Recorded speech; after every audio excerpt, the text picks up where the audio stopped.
Good evening, everyone. Welcome to another episode of Dad's Turn to Talk. My name is Bob, and we've got a fun one for you tonight as this is our end of year show. So we're going to have some fun. We're going to be talking Stranger Things Volume 2, and we're also going to be giving our best and worst of 2025 in both movies and television.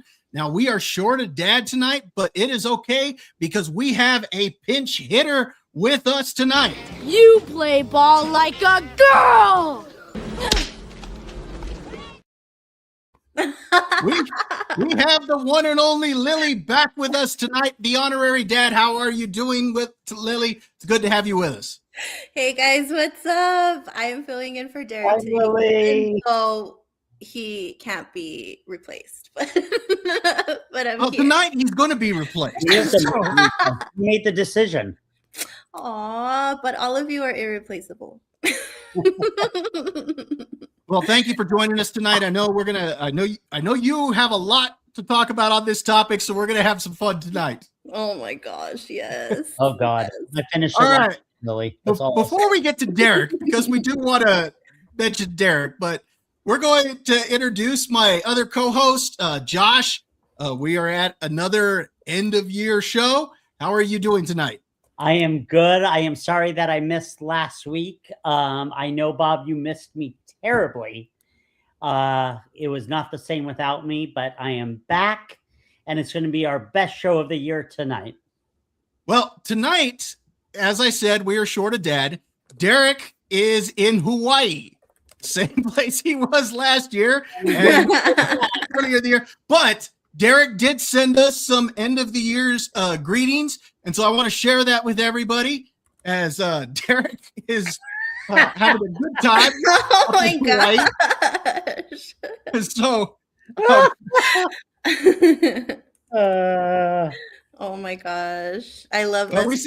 we see everybody in the chat. Blue. Dixie, how you doing, man? It's good. I relate because Derek can't find a new hiding place.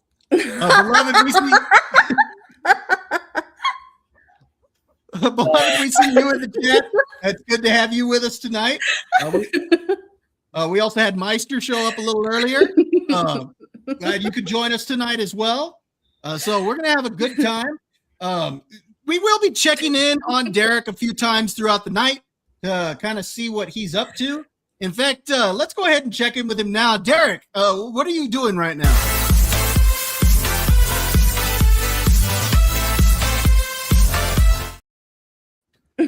Never gets old. And oh God, Derek, just and by the way, Dixie, it's missing this week. So this is funny, Dixie. You have got to hear this story. When we started this podcast, almost 2 years ago, Bob? Almost. Derek was in the garage, and it was cold where he was. So he'd have this really heavy jacket, and looked, and I said, Derek, are you being held hostage? And Bob starts laughing because every week, and he's in this dark garage, a heavy jacket. It's not good. He's never beating the allegations that he's being kidnapped every week. Yeah. Well, you know what? We do miss him tonight, Derek. We hope you're having a good time. But like I said, we will be checking in with you throughout the show. And just let this be a reminder, do not miss the show because you are not here to defend yourself. Correct. Let's go ahead and let's jump into some news here real quick.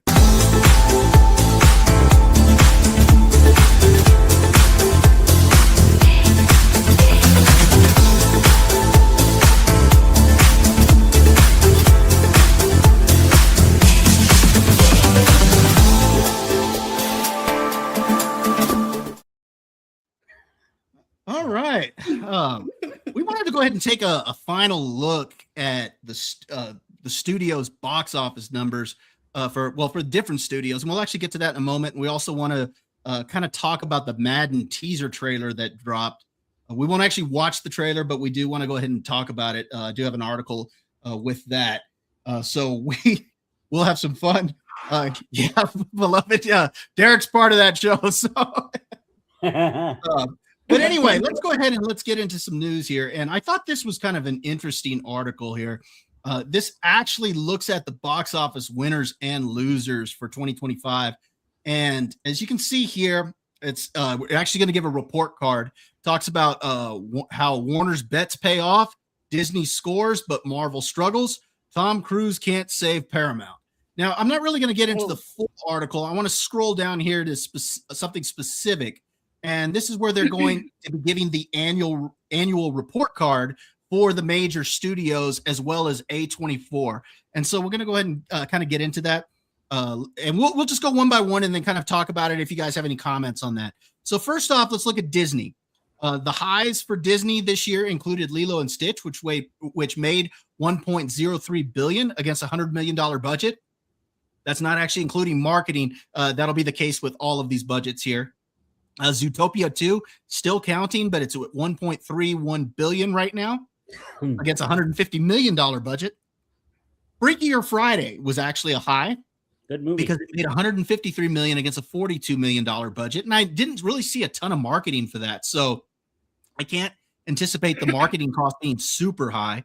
Avatar, Fire and Ash is right now, according to this, it's at $506 million. And that was at the time of the article. I actually looked at it earlier today, and it's actually over $730 million now. And that's against a $250 million budget. But again, that's not including marketing.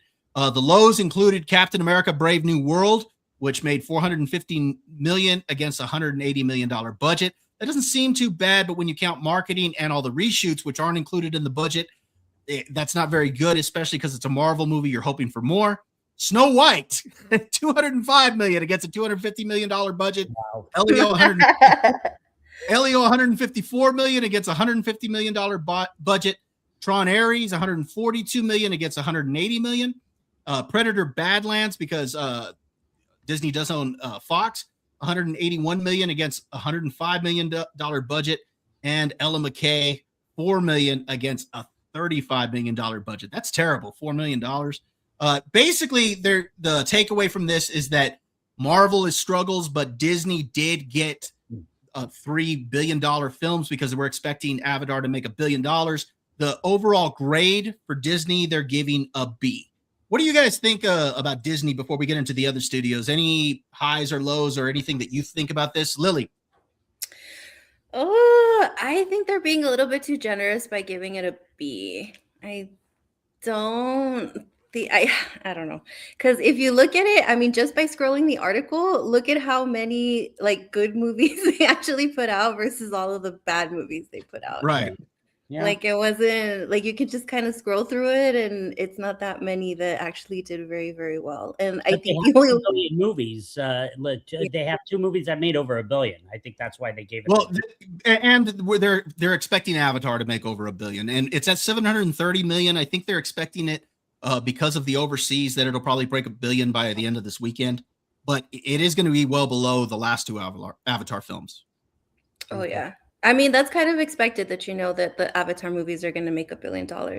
And of course, like Lilo and Stitch, everybody knew that one was going to be really successful too. But like they should have been, all those Marvel movies should have been hits. Yes. Like there's no doubt about it. All of those movies should have been hits. Yeah. And there were a couple on there that also Tron Ares was not bad. I saw it. Everybody was saying that it was such a terrible movie. Yeah. I was waiting for the entire movie for it to get terrible, and it just never did. So I don't know what everybody was talking about. I don't know. I honestly don't know. Everybody just kept saying it was bad. I'm like you, Lily. I didn't think it was that bad. I didn't think it was worthy of the hate that it was getting. Now, I didn't think it was a great movie, but I was fine with it. I mean, I was entertained. Yeah, me too. Like, I'm not gonna say, oh my gosh, movie of the year, but it was good. It was like, while I was good, I wasn't anything like that, but I don't know. Everybody had an issue with that one. That one should have been another like billion. I don't know. F minus. Yeah, Dixie saying an F minus. What's wrong I with agree. it, Dixie? Well, I don't know if he's giving that to Tron or he's giving that to Disney. So, I Oh, think I he's thought it was Disney. If it's Yeah, you're giving that to Disney, I Disney. agree. But yeah, I don't know. I feel like they're being a little bit too generous there. $2 billion movies when all of the like this is how I'm looking at it, is that all of the other ones, like I said, the Marvel movies should have been successful and they just weren't. So I don't even want to just look at it by like the dollar amounts that they're getting either. It's just how people are reacting to things. Like Marvel used to be something that no doubt it was going to get to $1 billion and everybody was talking about it. But a lot of these movies came and went. No one cares and no one talks about them anymore. Right. So to me, that's not really successful to me. So what would you think? Like about a C? Yeah, I would give it like a C. I think that's still a little too generous, but I would say a C just because they had like Lilo and Stitch and what was it? The other one, Avatar. Okay. Yeah. All right. What about you, Josh? You think that B is a fair grade, or you think it should be lower or higher? I'd give it a B minus. I'm going to give it a B minus based on just what I said about. I saw Zootopia 2, by the way, Lily. Excellent. Actually liked it more than the first one. So I thought that was very good. And as far as the other ones, they got $1 billion for what did we say for not for Avatar, for Lilo and Stitch got $1 billion. Zootopia 2 got $1 billion, and they're expecting Avatar to break $1 billion. Right. Okay. Yes, they had some movies that were horrible. The Incredible Hulk Part 2 was not a good movie. I'm sorry, Captain America. That's what you want to call it. No comment on that. Snow White, we know how bad that turned out. Did you ever see Snow White? Who, me? Yeah. No, my daughter did. Okay. And I was out. Curious. I was just curious. I was out at a guy's. I think Lisa and I were out, and Charlie watched it with our friend Robin, and I was like, okay, I'm glad you saw it because I didn't want to see it. And so I think the main thing here for Disney, don't go away from what brought you to the dance. Look what happened. You have a great animated movie, one animated, one live action that you did properly. Now, I didn't see Lilo and Stitch, but Bob, you liked it, right? Yeah, I liked it. And Lily liked it. It's when I loved it. See, when you go away from what brought you there, that's where the problem is. And I hope in the new year that Disney finally listens to the fans and, changes things up and does not have this formula. Because you have a way to make a comeback here with everything coming out next year, but please don't screw it up. And so, yeah, I think with those $3 billion movies, I would agree with the B, but I'm going to give it a B minus because, come on, The Incredible Hulk was not good. And yes, and they screwed up the leader. No comment. Still upset about that. All right. And yeah, so that's where I stand. What about you, Baba? Right. I'm going to give it a C. I think I agree with Lily. I think the B is very generous. I'm going to give it a C. I do think there are a couple on there that I really liked. I did like Lilo and Stitch. I was fine with Tron Ares. I know they said it was bad. I actually kind of liked the Fantastic Four, and I liked Thunderbolts. Oh yeah, Fantastic Four. I didn't mind that either. Yeah, I liked both Fantastic Four and Thunderbolts, but I agree with Lily. They should be money makers, and they're not. No. So if you're looking at it from a box office standpoint, I got to give it a C despite those big wins. But there were a few films on there that I liked. But just the fact that this had Snow White on it, this is going to come way down. So I'm going to go with a C. But let's go ahead and get to Paramount. Just some of the highs. We're looking at the Smurfs, $124 million against a $58 million budget. The Naked Gun, $102 million against a $42 million budget. Regretting You, $90.4 million against a $30 million budget. This one was disappointing to me as far as the lows. Mission Impossible: The Final Reckoning, $598 million against a $400 million budget. Yeah, that one really hurt. Roof Man was $33 million against a $20 million budget. And the new Running Man was $68 million against $105 million. Oh my God. That is good. Yeah, so that's pretty bad. So in its defense, and the article kind of goes into this, is that Paramount spent a lot of the year trying to figure out what was going to happen with their merger with Skydance. So some of that could have played into that. They're giving them a C. What do you think, Josh? You think that's fair given these movies? Yeah, I mean, I'm shocked about Running Man. I really liked it. I'm shocked about Tom Cruise, them not doing, but I think you had a feeling, right, Bob? You kind of I had a feeling on that because the Mission Impossible has a built-in audience, and they're not going to get more out of that. Plus, it was the 8th film in a franchise already, so yeah, you're going to get diminishing returns anyway. And then just the fact that the budget had been overinflated due to the pandemic and other things. So yeah, I expected that. Okay. And then was that Roof Man? Well, that was with Channing Tatum, right? Yeah, I didn't get to see that. I didn't it was either. okay, but I didn't see it. And so yeah, I think they're probably right in terms of this. I mean, they struggled, and I think that's why they went after Warner Brothers, is to try to right the ship. Okay. What do you think, Lily? You think a C's fair? Yeah, in this case, I think it is fair. They had some really bad movies going on there. I don't, well, oh, sorry. I think the Tom Cruise one, it might not necessarily be his fault. That budget is crazy. 400 million? Yeah. And that's not even including marketing. So, No. Marketing and half goes to the theater, like Bob has mentioned multiple times. so it's going to lose a lot of money. That's not crazy. No, It's too bad, too. Yeah, it is too bad. I don't know. That's insane. I didn't get to watch Running Man, but I was kind of pumped for it too. But then Glenn Powell said something stupid, and What did he say? Oh my gosh, it was like some article that came out like a month ago. Yeah, I remember the article. I don't remember what he said though, but I remember the article. Because he was being sorry for my colorful language, but he was being kind of a douche.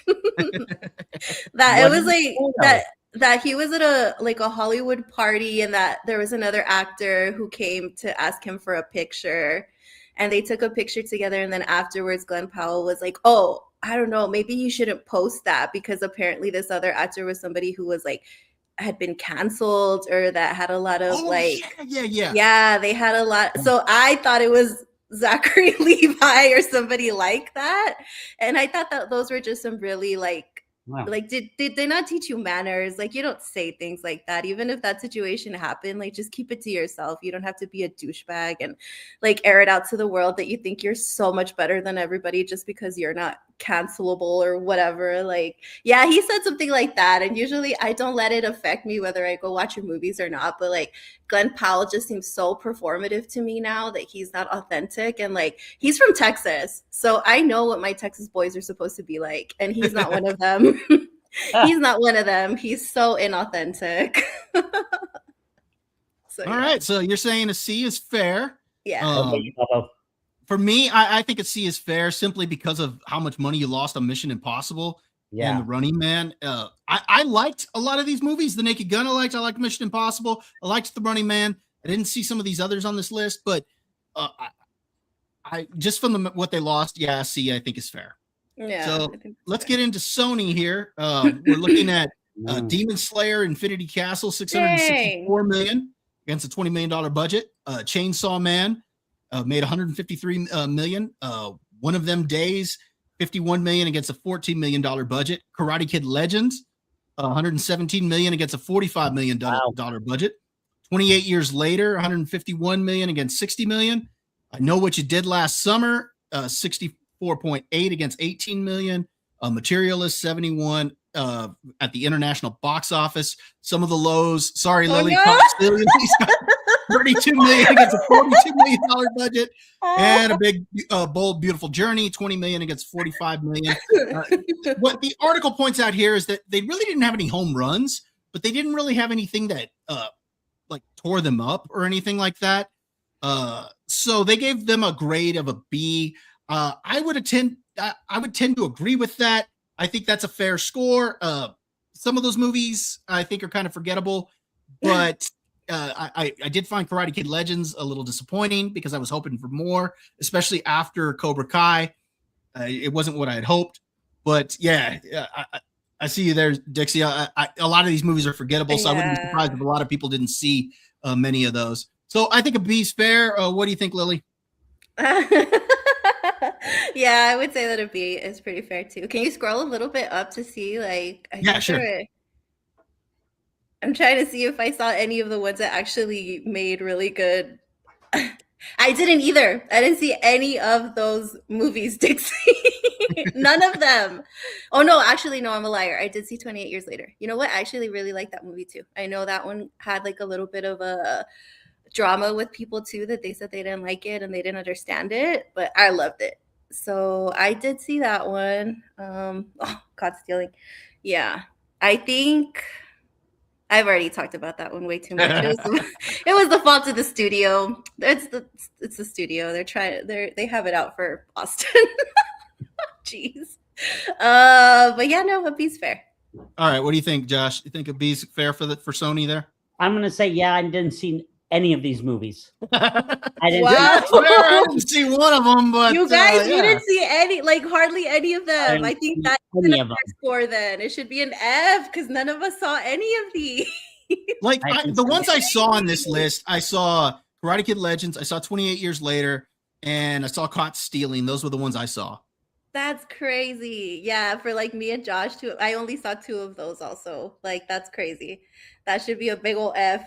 I don't know who went to watch those other movies, but it wasn't right. us. Didn't see any of these. All right, so let's go ahead and get into Universal. The highs were How to Train Your Dragon, 636 against 150 million. Jurassic World Rebirth, 868 million against 180 million. That's pretty good. The Black Phone 2, this is also pretty good, 132 against a $30 million budget. Wicked for Good, which is still going, 488 million against 150 million dollar. But I do want to point out that 488 million is going to be well below the first part. Five Nights at Freddy's 2, 206 million against a $36 million budget. Some of the lows include Wolfman, Love Hurts, Megan 2.0, and Him. So you got a lot of sequels and reboots here that did really well for this. They're giving a B plus to Universal here. What do you think, Josh? You think that's fair? I would say a B. I really loved Wicked for Good. I did not like Jurassic World Rebirth. Did not think it was good. Was very disappointed by it. Let me see. Is there anything else that I saw? No, but I would just give it. Yeah, I would give it a B, a solid B, because of the 2 movies I saw. There were some entertaining things in Jurassic World, but it could have been a lot better. All right. Lily, you think they gave a B plus? You think that's fair? I think that's pretty fair. Actually, I think this is the list so far that I've seen more movies out of. So for me, this would probably be an A, because a lot of their lows were actually good movies that I actually enjoyed. So How to Train Your Dragon, that one actually did surprise me at first. I didn't want to watch it, but my family made me. And and it was really, really good actually. So I loved that one. I did actually love Jurassic World Rebirth too. And from the lows, I actually liked Megan 2.0. That was a really entertaining movie. And I loved Him. Like, I could talk about that one forever and ever and ever because it was so good. A lot of people didn't give it a chance at all. And I think it's like probably, yeah, I would probably put in one of my favorite movies of the year. Okay. So, yeah, for me personally, A, but B plus, yeah, it's good.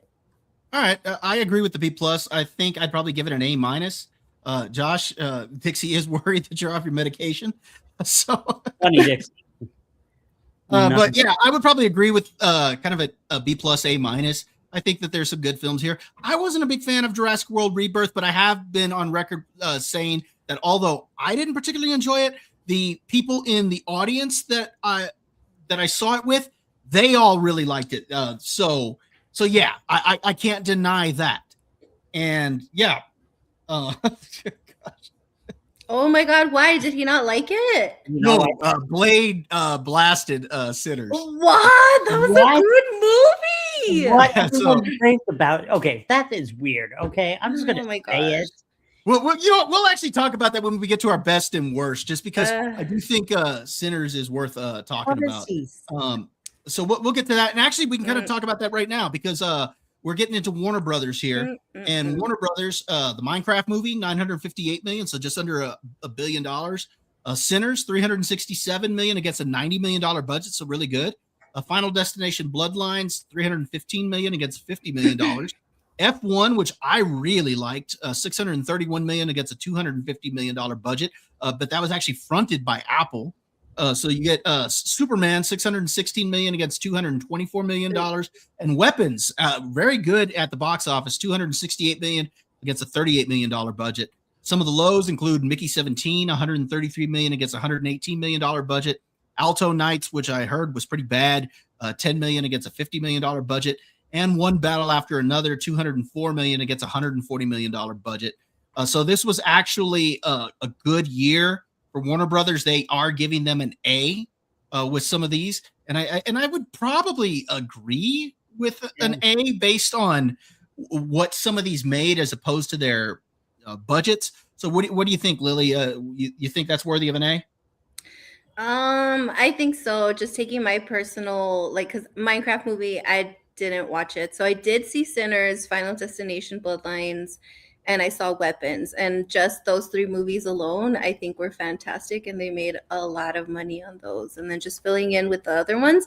I thought Superman didn't do that good, though. Because like 616 million against 224 million budget, that doesn't sound right to me. That sounds like it's a little too, it's still cutting it too close because they had a lot of marketing for that movie. Did you ever see it, Lily? I did not. Every time I want to, I just don't. Like I just can't get the will to watch it. I don't know why. I just can't see it. Why do you think she should see it, Josh? Huh? Why do you think she should see it? Like us, and that I would love to get her opinion on it because I liked it. Bob did not really like it. There were some parts that he liked, and Derek hated it. So I would like to see is Lily more about like Bob and Derek, or is she more about like me? Because I get what their complaints are with Superman. I really do. I've seen it twice. I still, for me, was okay with it. Okay. All right. Superman's bad. You were waiting to do that for the last. Know it. All right. You know me too well. I will watch it, and the next time that I'm here, I will let you know what I thought about it. All right. You might like it, Lily. I was disappointed in it. There are things to like about it. I was disappointed in it mainly because of the story and a few other things about it. But Derek hated it. So yeah. Anyway, so we got the A. Josh, you agree with that A? I do. Austin Butler was in Superman, Lily. I'm surprised you haven't seen it. What? Yeah. No, Josh. Yeah, Josh, no, I do not trust this man anymore. I sat through Eddington for 5 minutes of him. I will never do that again. That is funny. Remember you asked about it? Yeah, I liked Minecraft. I thought Minecraft was very good. I like Superman. I got my reviews from Bobo on some of these, and he liked them. Yeah, I think Warner Brothers did well this year. I stay at the A. All right, I think an A is good too. A24. Didn't they already mention Materialist? I think so. I think know what an error. Is. Anyway, so they got Materialist, $104 million against $18 million budget. Bring Her Back, $39 million against $10 million. Friendship, 16.5 after it was acquired for $3 million. Eternity, $28 million against $12 million. The lows, this was a big one. The Smashing Machine, $21 million against $50 million. Eddington, which you just talked about, Lily, $13 million against $25 million. The Legend of Ochi, 4.9 against a $10 million budget. And Death of a Unicorn, which I actually kind of like that movie. Yeah, that's pretty $15 good. million against a $15 million budget. So with marketing, that would have actually wouldn't have made anything. They are giving that a B minus, and this is the last studio we're talking about here. So, Lily, you think a B minus is fair with this? Again, taking away my personal, I guess, because they were profitable, but like Dixie said earlier, just because a movie's like profitable doesn't mean it's good. A lot of these movies actually, like I heard I was gonna watch Materialist because Pedro Pascal is in that one, but then when I started kind of hearing the feedback from all of the girlies that this actually wasn't a rom-com, if I bet you if it was actually a rom-com the way that they had promised it, it would have made so much money. Right. I did watch Eddington. That was one of the worst movies of the year for me. Like, good Lord, I don't know why I took my poor mother to watch that. Well, no, I know why you did. Well, yeah, my mom wanted to see Pedro and Austin, and so did I. And we were like, "Ooh, yay, let's go have like a girls' day." And we regretted it immediately. This is the only movie that I ever remember. It hadn't even ended, the credits hadn't even rolled, and we got up and left. We were like, I'm sick of this. So yeah, that was pretty bad. Death of a Unicorn was the only one that I watched that I liked, probably out of this list. All right. So B minus. Okay, Josh, you agree with that? Yeah, I didn't see it. I didn't see Okay. it. I didn't even Oh know my the name of the gosh. studio. So All right. until I saw- It's an independent studio. It's one of those that makes a lot of these independent films. until what was the one I I saw was what the Smashing Machine. That's the one with the Rock, right? About the Yeah. UFC yeah. fighter. So, Honestly, it's because A24 needs to stick to making horror movies. I think those have been their most successful ones. what did Like, they make? Let me see. I know they've made like Hereditary, right? Hereditary, they made Yeah, I think so. I think that was one of theirs. Hereditary, they made Midsummer. I think they're the ones responsible for all of the Pearl movies.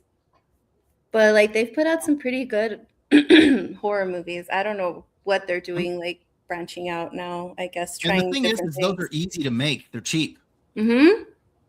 Well, that's how their studio started. I think they started with like horror movies because they're low budget. So I guess now that they're having a little bit more success, they're trying to branch out into other things. But clearly, I don't know, a lot of this isn't working. Meister was freaky, huh? I haven't seen that one, so Yeah. I might do it just to see that. So. It was a really good movie until the end of it, where they revealed what was actually going on. I was like, oh, well, that was stupid. Like I sat through that whole thing. Yeah. All right. I'm gonna give this. I'm gonna agree with that. To be honest, I've only seen a couple on here, but yeah, I'll probably agree with that. I think that's a fair assessment. So, anything else on the studio grades for the year before we get into our last little piece of news? No. Nope. All right. So we just want to touch on one thing here real quick. For those that are football fans or fans of the video game, the Madden teaser trailer. Boom! Nicolas Cage transforms in David O. Russell's biopic. So you've got Nicolas Cage here, and you got Christian Bale as he's playing Al Davis, right? Yes. Okay. So I saw Did the you really trailer. watch It's that? only like Did a you watch that? 40-second teaser. There's nothing really too special about it, but apparently the movie is supposed to pick up after they win the Super Bowl and is kind of supposed to be his transition from coach to becoming an analyst and eventually like the voice and knowledge behind the Madden video game. The trailer itself, again, it's just a teaser. There's not a whole lot there, but based on the teaser, did you get a chance to see it, Lily? Yeah, I did. Okay, what do you think? Yeah, what do you think of Cage's look? Oh my gosh, I'm so excited for this movie. Really? Yes. Oh my gosh, you're not? I mean, it's Nicolas Cage playing a big guy. Like I can't. He doesn't look like Madden. Yes, he does. Yeah, he does. He looks. Yeah. No, they should have had Frank Caliendo. Come Oh, on. you just like it because you like the voice that he does. Well, that's an accurate Meister. voice. That's an accurate voice.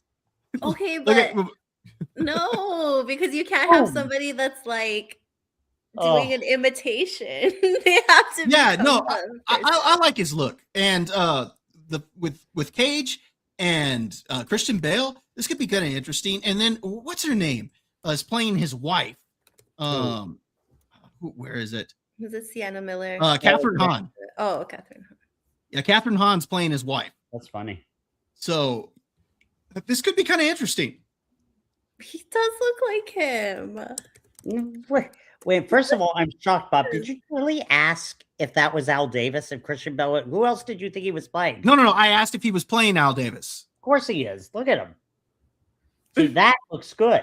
You can't tell it's him. There, hey, there's Nicolas Cage in a Raiders jacket. It's the same What? Superman thing all over again.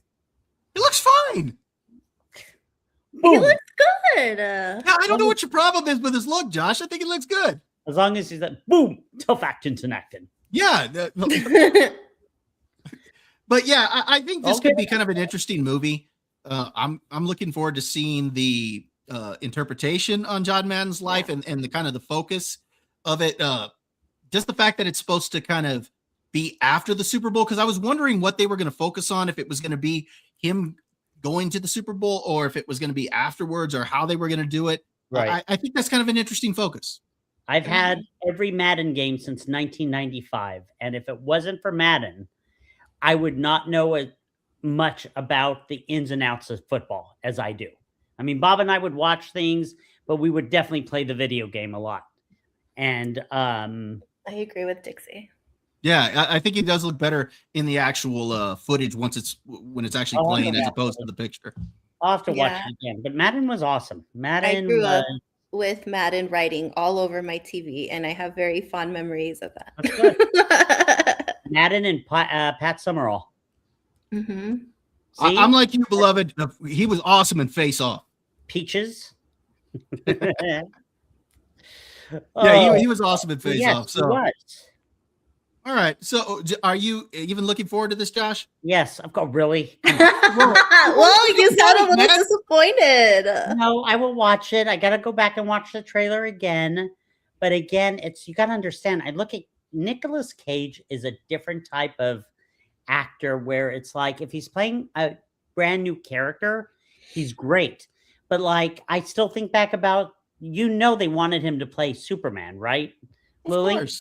Yeah. Mm-hmm. And so you're like, why is Nicolas Cage like, weird? And this is the same way. It's like, but it's because he fits though. Like in the clip, he looks good. I mean, it's a fat Nicolas Cage. I mean, well, that's fine. But it's because he looks like him though. I gotta watch the trailer again. I'll watch it again. I think it's even better that they didn't have to do too much with the prosthetics to make him look that way. I think to me, he actually achieves it without that many prosthetics. Bob's looking at something. Yeah, I want to see what the comparison is. If they have like a side-by-side comparison. I mean, he looks pretty good. Well, I mean, you're not gonna get it 1,000%. Have you seen Frank Caliendo dressed as John Madden? He looks perfect, and he does the voice. Yes, but I don't think this is gonna be like a comedy. I think they have to make it like a drama. But he would have done it as a drama. He would have, you go boom. Let's see. I don't know if I don't know if you guys can see that there, but yeah, right there. No, look at that. It looks fine. It looks good. I guess. I always look at the yeah, man. I think he looks good. Especially look at him in that CBS picture there and look at him on the sidelines. Yeah, he looks good. I don't know. Look at you chased Miss Sparkles away, Bob. You see? You see? She can't stay because that's not why. Thanks for dropping in, Miss Sparkles. We always appreciate you dropping in. Oh, you're the best, Miss Sparkles. We're sorry we chased you away with Bob's Madden similarities. All right. So there we go. Yeah, I'm going with. I think this looks good. I'm excited for it. All right. Any final thoughts on that? No. All right. Let me go ahead and. Yeah, Josh. No, I'm fine. Yeah, Dixie is like he's looking in the mirror.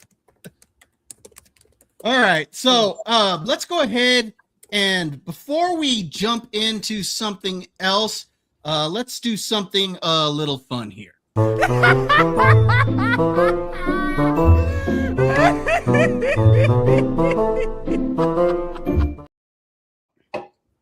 right. We have circled back around to our dad joke of the week. And our dad joke of the week this week comes to us courtesy of Sylvester Stallone.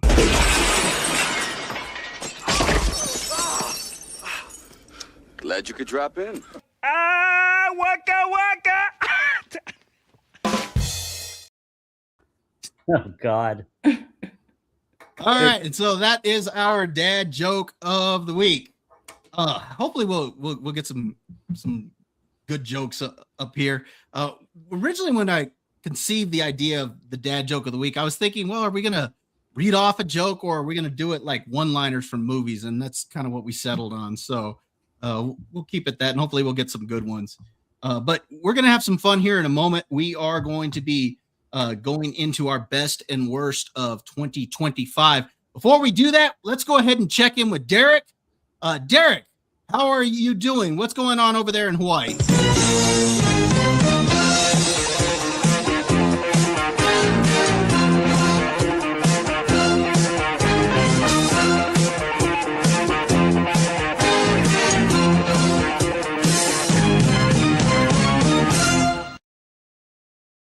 I forgot I was waiting for that. It's so good. He should look like that. I know we've shown that one before, but I still wanted to pull that one back out. Oh, that is good. Oh, we have somebody. No, this is Patrick. Yeah, it looks like it's my son who's dropping Your in. kid. So, yeah. It's your kid. That's It's good to see you, Luke. Thanks for dropping in. Luke, So I am your father. let's go ahead and let's get into our best and worst of 2025.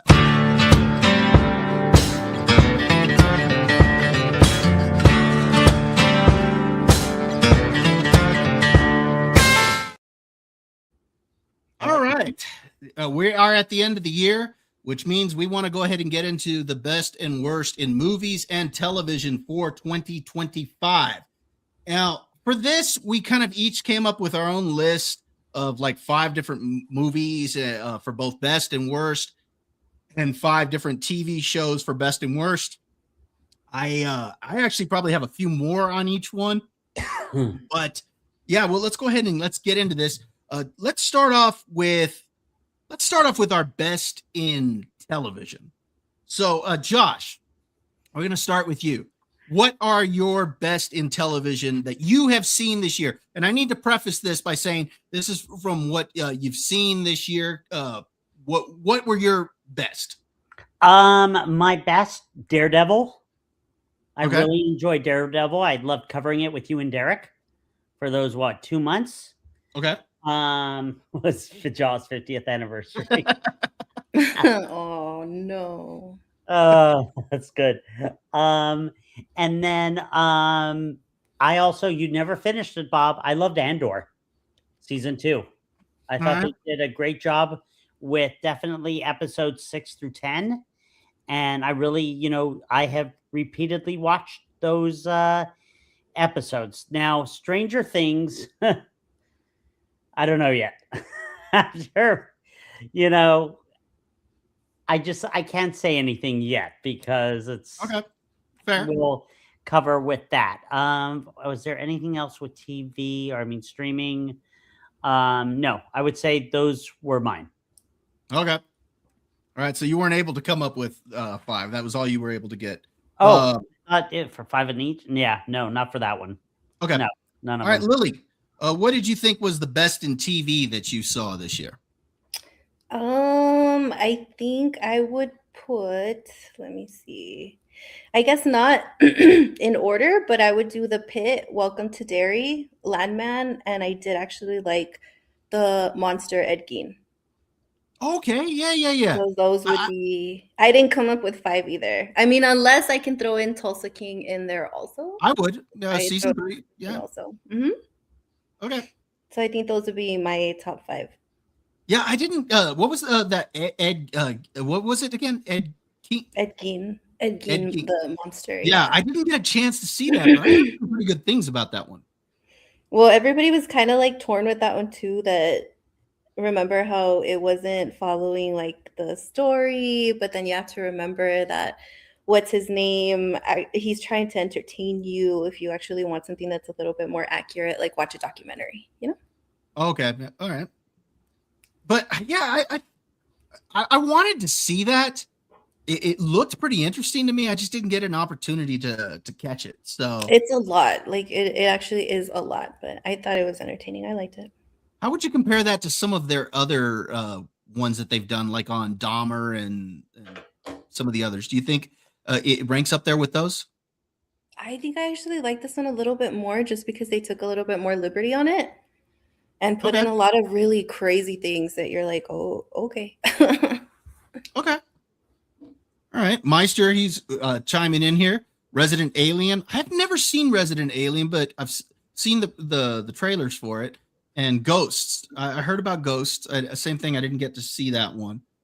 And Joss hates Blade.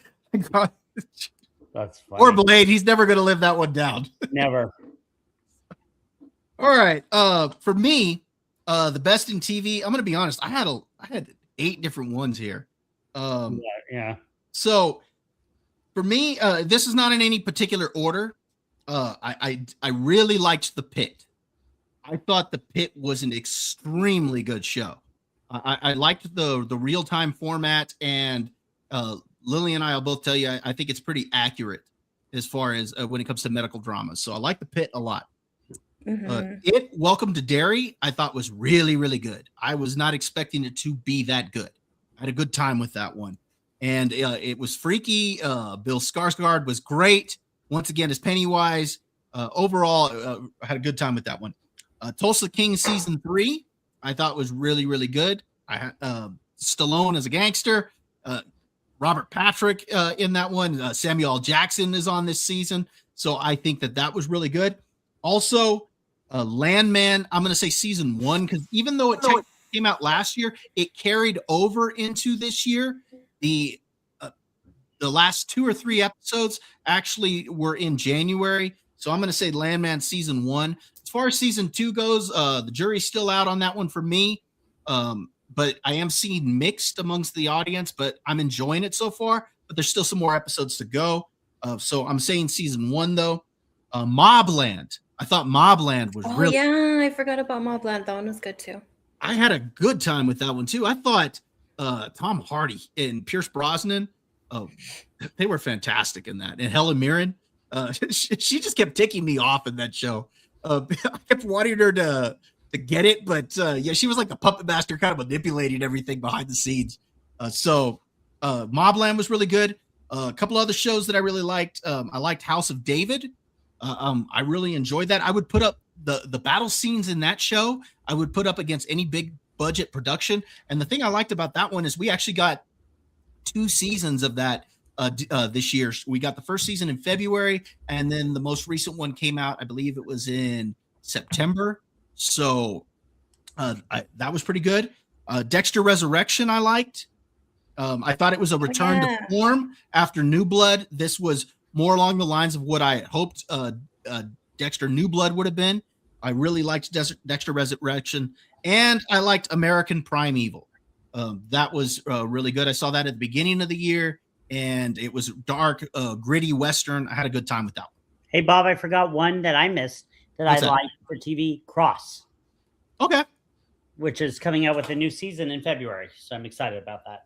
All right, so I know it didn't release this year, but you just saw it this year. So I thought it. And you actually Cross came out. When was it? Oh, last November. I think so. Yeah. Yes. Okay. All right. So let's go ahead and get into our worst on TV. Lily, why don't you start us off? I think I only did my best and I didn't do my worst, actually. Well, are there any that just come to your mind off the top of your head?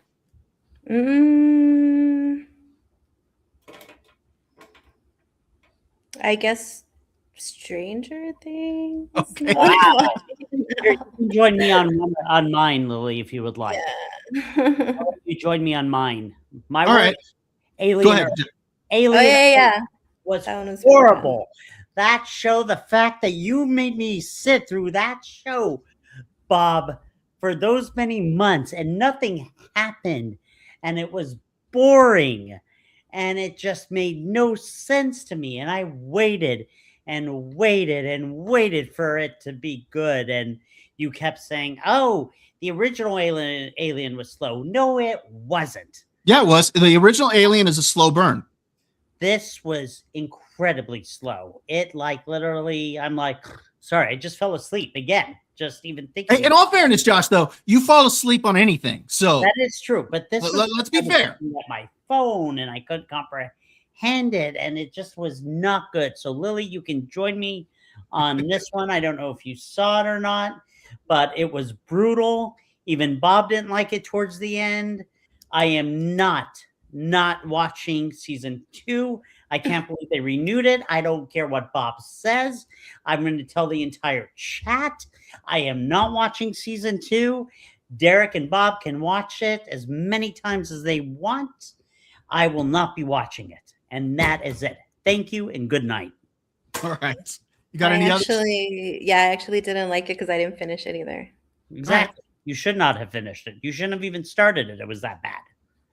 Good Lord. Anything else? No, I didn't really watch that much. We had more shows on in 2024. Okay. Yeah, I'll let you know if anything comes to mind. All right. So I've got a few on here. Yeah. Alien Earth, I've got on there because I liked the start of it. I liked the flashback episode, and then from about episode 5 on, the characters got increasingly stupid, and the plot got worse, and the ending. Yeah, I didn't particularly like. Meister's chiming in with the lowdown. I didn't see that one, but based on that, I probably shouldn't. So, so I got Alien Earth on there. I have The Bear season 4. I was disappointed in The Bear season 4. I have not seen it. I did not like how it ended. Okay. And for that reason, I've got that on my list. I would probably have to agree with you there too. I didn't even finish it because I was like, ugh, I can see where this is heading and I don't want it to upset me. Yeah, it was a letdown. And each season has become increasingly more of a letdown. So I've got The Bear season 4. I also have Stranger Things 5 Volume 2. I did like the first 4 episodes. I didn't like these last 3. We'll get into that here in just a little bit. Peacemaker season 2, I've got on there. I saw the first episode and I just could not watch the rest of it after that. That one scene. I can't believe you gave up on a show. Go watch that scene and you'll see what I mean. You already explained it to me. So, and then the one that takes the cake, easily takes the cake, Ironheart. I watched the first 2 episodes of Ironheart, and that was a terrible show. Easily one of the worst things Marvel has ever brought out, if not the worst thing. And that was pretty bad. Ironheart sucked. That made, I don't know what's worse, the Ironheart or the Acolyte. I don't know which was the worst show. Acolyte. They're both pretty bad. Acolyte. I don't know. The Ironheart is pretty awful. Acolyte destroyed Star Wars.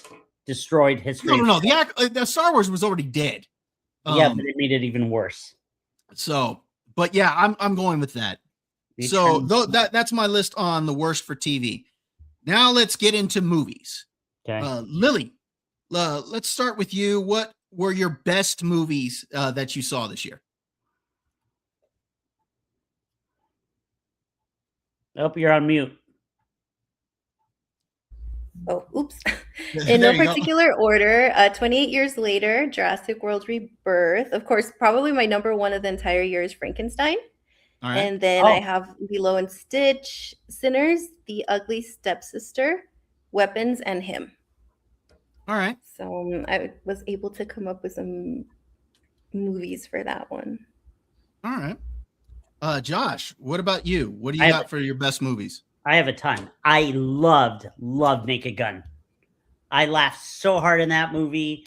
It was so good. Liam Neeson, you were right, Bob, was hilarious in that movie.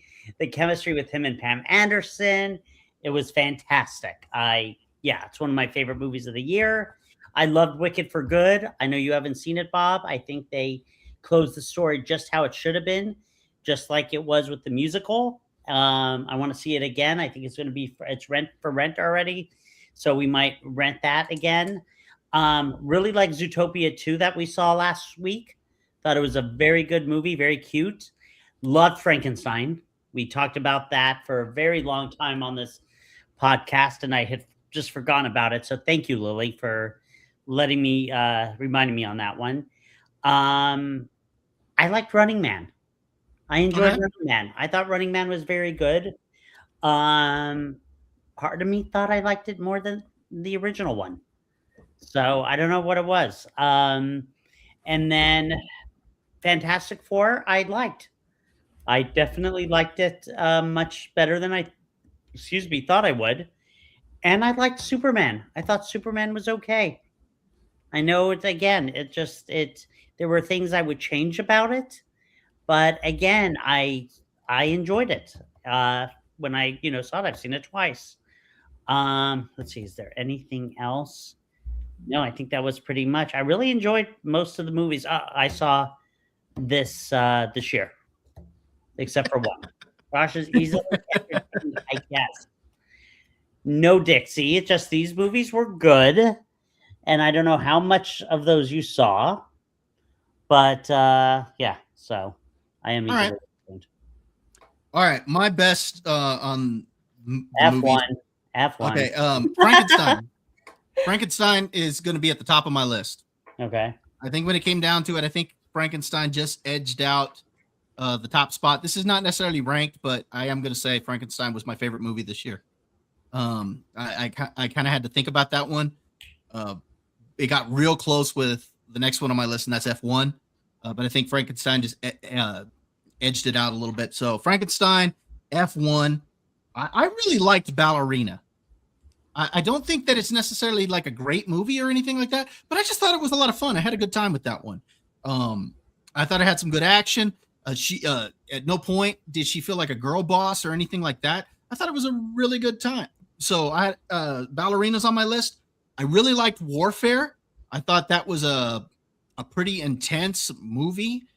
So I had I don't want to say I had a good time with it, because I do think it's a rough one to watch. It's not one that I would rewatch over and over again, but I did think it was a really good movie. The Naked Gun. Obviously, I thought that was hilarious. So good. Liam Neeson. He's perfect in that. His deadpan delivery is great, so I knew he'd be good. I also thought Sinners was really good. I'm like Meister on there. I would definitely put Sinners up there as well. And my other favorite movie of the year, along with Frankenstein and F1, was Kill Bill: The Whole Bloody Affair. Oh, I mean, that was perfect. I mean, I had a good time with that one. 4.5 hours, and I did not feel the length at all. I saw that one twice in the theater. So, yeah, I really hope that gets a physical release. I would really love to buy a copy of that. So, Kill Bill, The Whole Bloody Affair. Now we're going to get into our worst movies of the year. Let's start with you, Josh. What do you have on here? I mean, really, the one that I just did not like was Jurassic World. I didn't. That's think the only one? That was because what else? I think I named all the ones I actually saw in the theater. I mean, that one I would say I was not a fan of that movie. We talked about it on the show. I mean, maybe if you come up with a couple, Bob, maybe I'll remember. But I'm trying to Oh, I have one. I just remembered. Captain America. Okay.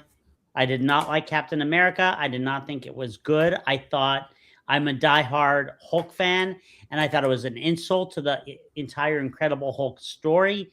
The fact that you had the Red Hulk in there and not the Green Hulk makes no sense. That ending with the Red Hulk, where he actually sits there and they have to take Harrison Ford into the ambulance because he's so badly injured. It's the whole point. With the radiation, you don't get injured. I mean, again, it was, and then, I'm sorry, it's like, I like Anthony Mackie, and Anthony Mackie is Falcon. He is right. Falcon. You don't have to shove him down our throats and say, oh, he's our new Captain America. No, he's not. And it showed in the box office. Fans did not want that. And that's why they have brought back Chris Evans to Avengers Doomsday. You don't see Anthony Mackie there yet as Captain America. They're focused on... to be fair, we haven't seen anything of the movie. We've just seen Captain America and we've just seen Thor. That's it. They have a focus on Chris Evans, though. Well, of course. So yes. So Captain America, and then, Jurassic World. I mean, The premise Okay. was kind of interesting to me, but it just, I don't know. I just wasn't a fan. All right. Beloved chiming in here. Zootopia and Sarah's Oil were her favorites. I haven't seen Sarah's Oil. I heard some good things about that one, and I heard Zachary Levi did a pretty good job. Lily, did you get to see that one by any chance? I didn't actually. All right. I'm just curious because I know my parents saw it, and they said it was really good. And I've heard a couple of other people say that it was pretty good. So yeah, I probably need to check that one out. All right. Josh, we got your list. Lily, what were your worst films for the year? I think I'm just gonna go with Eddington because, like I said, that's the only one that I've ever gotten up and walked out of before the credits even rolled, and it was just so unnecessary of a movie for them to have made. Like I literally wasted 2 hours of my life watching that I'll never get back. At least there's some other movies that I don't enjoy that I'm like, all right, there was something in there that might have been pretty good. I'm sorry, Austin being in there for 5 minutes didn't. No. All right. Well, I'm just gonna go that's with the only one that one. made your list. Are there any that you consider disappointments that weren't necessarily your worst, but that you were disappointed in? Caught stealing. I'm gonna bring up caught stealing. Bob, I was anticipating that movie for a whole year, only for me to have been let down. Because like I said, I didn't hate it. I don't hate the movie. There's definitely something to enjoy about it. And it all starts after Zoe's gone. All right. Yeah, I remember you telling me that you're like, okay, now the movie can start. Now the movie can start now. Yes. And what's funny is that I've been seeing a lot of people that actually reviewed this movie. And when they're, how like you give like a little breakdown in the videos before you actually get into your review, so the audience kind of knows about what this movie's about. Right. No one mentions the first part of it, that it's like a little love story. Everybody leaves that part out. Everybody says, oh, it's about this guy who takes care of his neighbor's cat. And then all of a sudden everybody starts coming at him and he has no idea why. Because that's basically what it should have been. Like everybody leaves out the weird like romance that they like threw in there. Because it was so unnecessary. I'm sorry. Like if they had just done it the way that the book had gone, like I'm not saying every single movie has to be done like the book, but you have to think about your audience and who you're giving this to. And it was just really, really disappointing, I guess, because I had anticipated it for a whole year. And I know it's not just me, because my other friend that I went to go watch it too, she didn't like it and she was anticipating it also, and she just came out of there like, okay, I guess. We can go on with our lives now. But yeah. All right. So you got Eddington as one of your worst, and then you've got Caught Stealing as a disappointment. Yeah. All right. Unfortunately. So my worst movies. 3 of these are on here because they were disappointments. I don't know if necessarily they're the worst, but they made my list because I was really disappointed in them. First one is Flight Risk. That was one with Mark Wahlberg, but it was directed by Mel Gibson. And when you look at Mel Gibson's track record as a director, you're talking Braveheart, The Passion of the Christ, Apocalypto, Hacksaw Ridge. I mean, he's directed with this one, 6 films, and 2 out of the 6 have been nominated for Best Picture, and one of those actually won. So he's got a good track record for films, and I was very disappointed in Flight Risk. I thought it was kind of cheesy. The dialogue just didn't work, and I think he was trying to make this self-contained film, but it just didn't really work for me. So Flight Risk is up there. 28 Years Later was a film I was very disappointed in. I thought the first half of the film was pretty good. I did not like the second half of it, and for that reason, I was disappointed in it. Yeah, Bob, I will fight you. I don't think it's necessarily one of the worst or anything. It just made my list because I was disappointed. So I need to point that out. There are worse movies I've seen this year, but that made my list because of my anticipation for it. And then what I actually got, I was disappointed in. So that's kind of what I thought. Like the first half, I really liked. I liked all the way up until Aaron Taylor Johnson and his son got back to the encampment that they were at. And when he leaves to go on his mission with the mother, that's kind of where I didn't like it after that point. Prior to that, I was really into it, but after that, not so much. But I will see the sequel, and maybe I'll appreciate the film more after seeing the sequel. So we'll see how that goes. The next one on my list is Superman. An extreme disappointment for me. No, come on. Again, I'm not saying it's one of the worst films, but Josh, you know my anticipation that I had for Superman. He's my all-time favorite comic book character, and I was disappointed in Superman. So I am going to put it on my list because of that. And yeah, Dixie, I see your comment there. Yes, you are correct about that. So as far as the films that are the worst that made my list, Captain America: Brave New World. I thought this was a really bad movie. It was a movie that didn't know what it wanted to be, whether it wanted to be a Captain America film or a Hulk film or what it was. It was just all over the place. So I'm going to put Captain America on there. Mickey 17. Mickey 17. Oh my God. Yes, I agree. That was garbage. Was that the one with Robert Pattinson? Yes. Okay, Pattinson gave a good performance. I don't think he was the problem with it. And the concept of it was pretty cool. But it was just okay, what you said about 28 Days Later is how I feel about this movie. When they started to set it up in the beginning, you're like, ooh, this is cool, this is different. And then they revealed their motives for the entire movie, and I was like, oh, okay. And they lost it. I mean, Mark Ruffalo and his wife in the movie, they are like absolute cartoon characters. They are terrible in this film. And yeah, I just didn't like it. Mickey 17 is garbage. And easily the one that takes the cake for this year is Snow White. That is the worst movie I have seen this year. I can't. Our favorite Snow White, Rachel Zegler, did not disappoint. She exceeded my expectations as far as how bad that movie could be. I knew it would be bad, but it was far worse than I could have ever anticipated. So yeah, Snow White made the list. However, I did hear that War of the Worlds was worse. I just never saw it. I don't know if any of y'all saw that one from Amazon, but that was the one with Ice Cube. But yeah, I heard that was pretty bad. But for me, the one that took the cake was definitely Snow White. Yeah. So any final thoughts on best and worst? Anything else you want to add? Any other surprises, disappointments? Let me see. No, see, I didn't really have a lot of disappointing movies that I watched just because there were a lot of people, Bob, you included, that were like, oh yeah, this movie's it's not good. So I think I avoided watching some pretty bad movies. I think, Bobo, I still think you need to watch episodes 6 through 10 of Andor because I really think you will like it. I probably will eventually break down and watch them, but yeah, I didn't like the first. I didn't like the first 3 episodes, and because of that, I didn't pick it back up. It's not because I thought they were bad per se. I was just bored with them. No.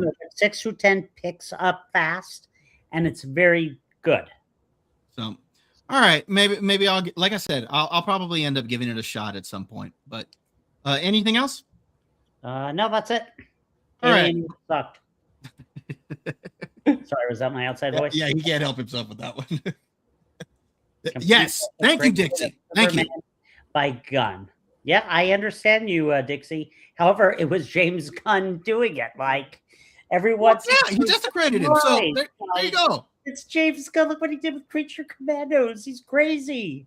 He Here, but Bob. You gotta learn when to pull back. No, you gotta learn when to pull back. Bob, he shouldn't have done it. Like you said. See, I do listen to you. He should not have filmed the movie. He shouldn't have been the director.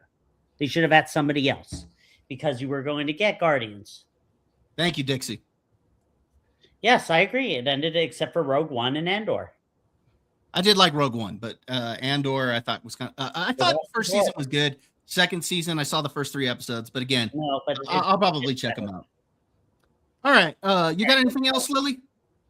No, I think that's it. I think there's still a lot of movies I need to go watch. I don't know, for some reason I didn't. Like, it just was a disappointing year this year as far as movies go. Like Dixie kind of mentioned earlier too, there just wasn't a lot that was that I was super excited for, yeah, it was a bad movie year. Like, it was terrible. Hopefully next year's better because I love going to the movies. I love the whole theater experience. And there just wasn't anything that I was super excited to go watch this year, apart from probably Frankenstein. Frankenstein was amazing. Yeah. Lily, did you see Andor? I started to, and then I didn't finish it. Okay. You would like it too. Mhm. All right, Josh. You would, both of you would like the ending. It's very good. I don't doubt it because I do think Well, you do that doubt it. You haven't watched I it. do. No, I do. I have heard good things about those latter episodes. So Yeah. I'm being fair. I have heard that. So it maybe if I can stomach through the rest of it, I'll get there. So, all right. Before we get into our main topic of the night, let's go ahead and get to some quick business here.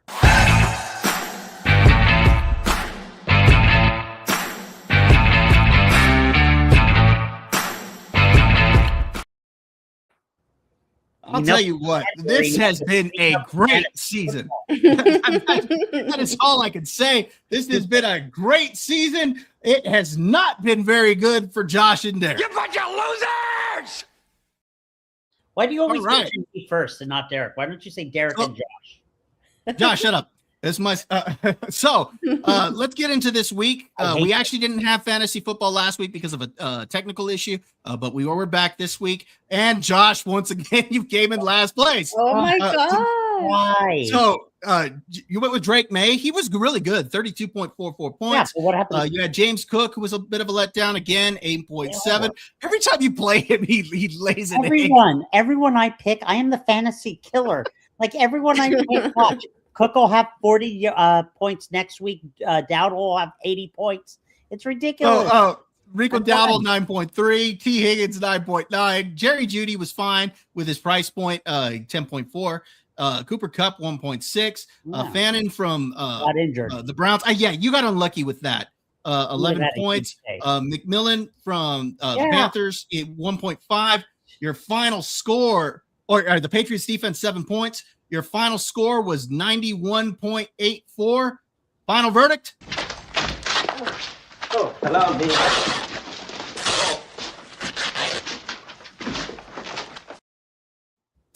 I'm done playing. Next year, I'm not playing. I'm done. All right, let's go ahead and get into second place here. So, Derek, he went with Joe Burrow, 23.4 points. Genty, 9.3. Stevenson, he had real good game, 27.2 points. He went with Tucker from the Raiders, 9.9. Jamar Chase, he was fine with 25 points. Downs, 5.4. He went with Warren at tight end, 9.3. He also went with T. Higgins, 9.9. The Seahawks defense with 10 points. Final score was 129.4. Final verdict? Working Thursday? Yeah, I don't think so. Friday. If you say so. There used to be your name.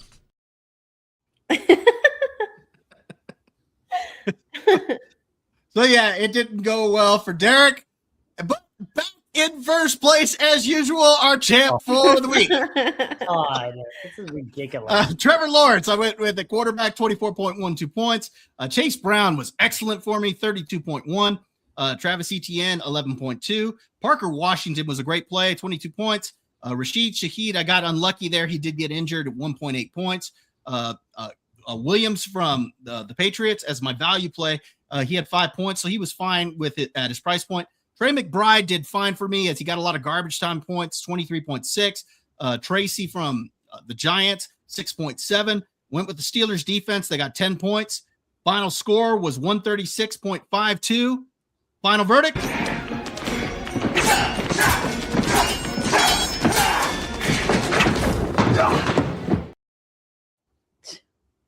God, this is so. So let's take a look at our leaderboard. And I want to point out that this is actually already over. There is no way that either one of them can come back. I have already won. But this is now, hold on, Josh. This is now the battle for second place. No. No. I've got 11 wins this week. Do not say, you hear that in the chat? Tell Bob not to send the link. It's done. It's done. Shut up!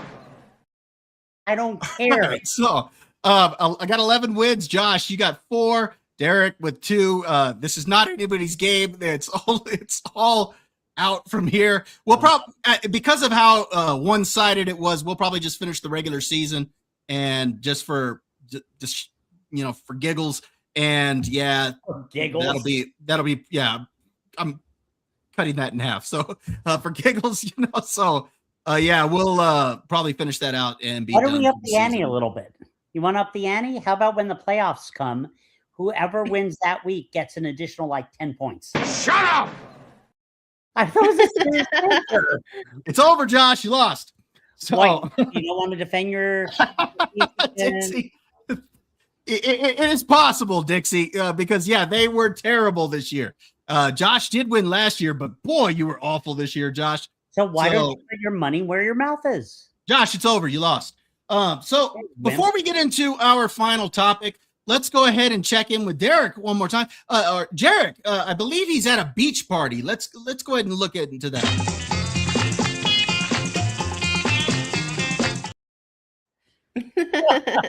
You need to put his face on there. It would have been funnier. I wish I could. I don't have the editing software to do that. That would have been funny. But yeah, so it actually looks like a fun beach party, So, but anyway, let's go ahead and let's get into our main topic for the night.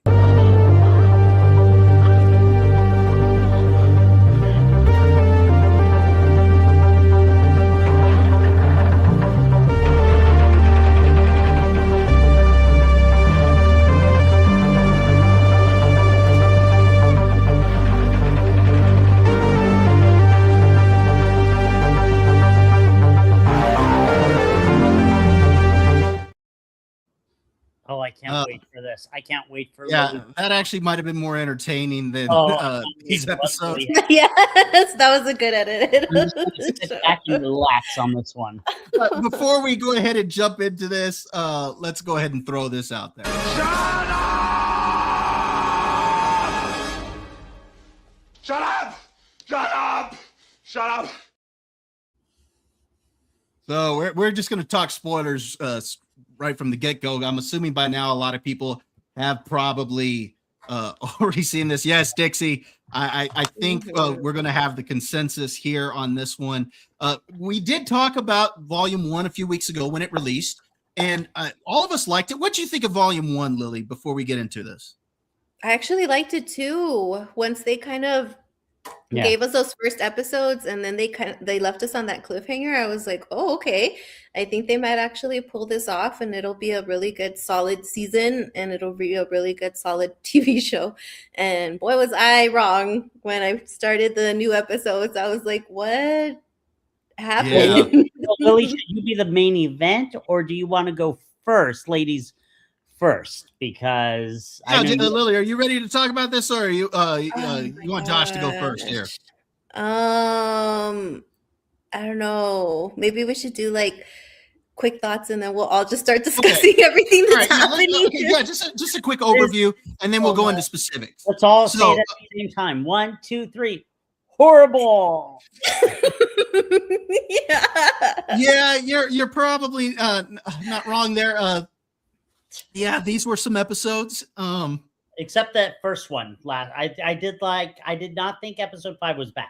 Okay, so your consensus or your thoughts were episode 5 was good. Yes. The other 2 were bad. Yeah. Is that okay? Yeah, I mean, okay, yeah. I have a lot to say too. So okay, yeah, we'll get into specifics. Lily, what do you think overall? I like the whole entire season that we're getting so far. Just the second part of it. Just the second part, because you like you, we all liked the first episodes, and then when we get to the end, we can talk about what we think will happen in the finale, as well as what are our impressions of the whole season. Okay. So. Well, yeah, clearly I do not like it. I already am anticipating that the final episode is going to be a disaster, and it's going to be like Game of Thrones level disaster for me already. This is what it's turning into. It's just Oh my gosh. I don't know how they managed it, but every single episode started getting worse and worse and worse. That by the time they got to episode 7 and wasted so much time, I honestly don't even kind of care about what they do for episode 8. And then the fact that the Duffer Brothers have to keep coming out and explaining their TV show to people should be an indication that the writing for this season is terrible. I have, All right. like a lot of people, I will admit it, I had no idea that that scene between Nancy and Jonathan was a breakup scene.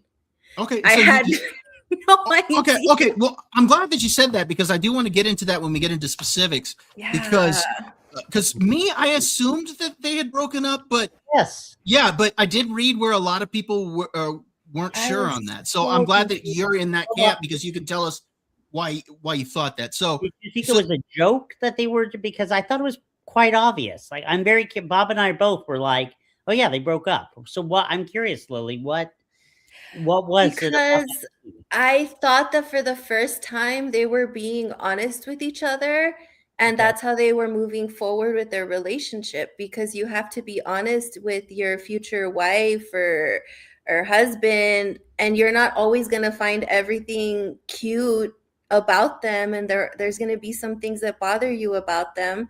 So I thought when they were finally airing all of this out, that they were admitting this to each other, that it was okay that they had imperfections, but that they still loved each other.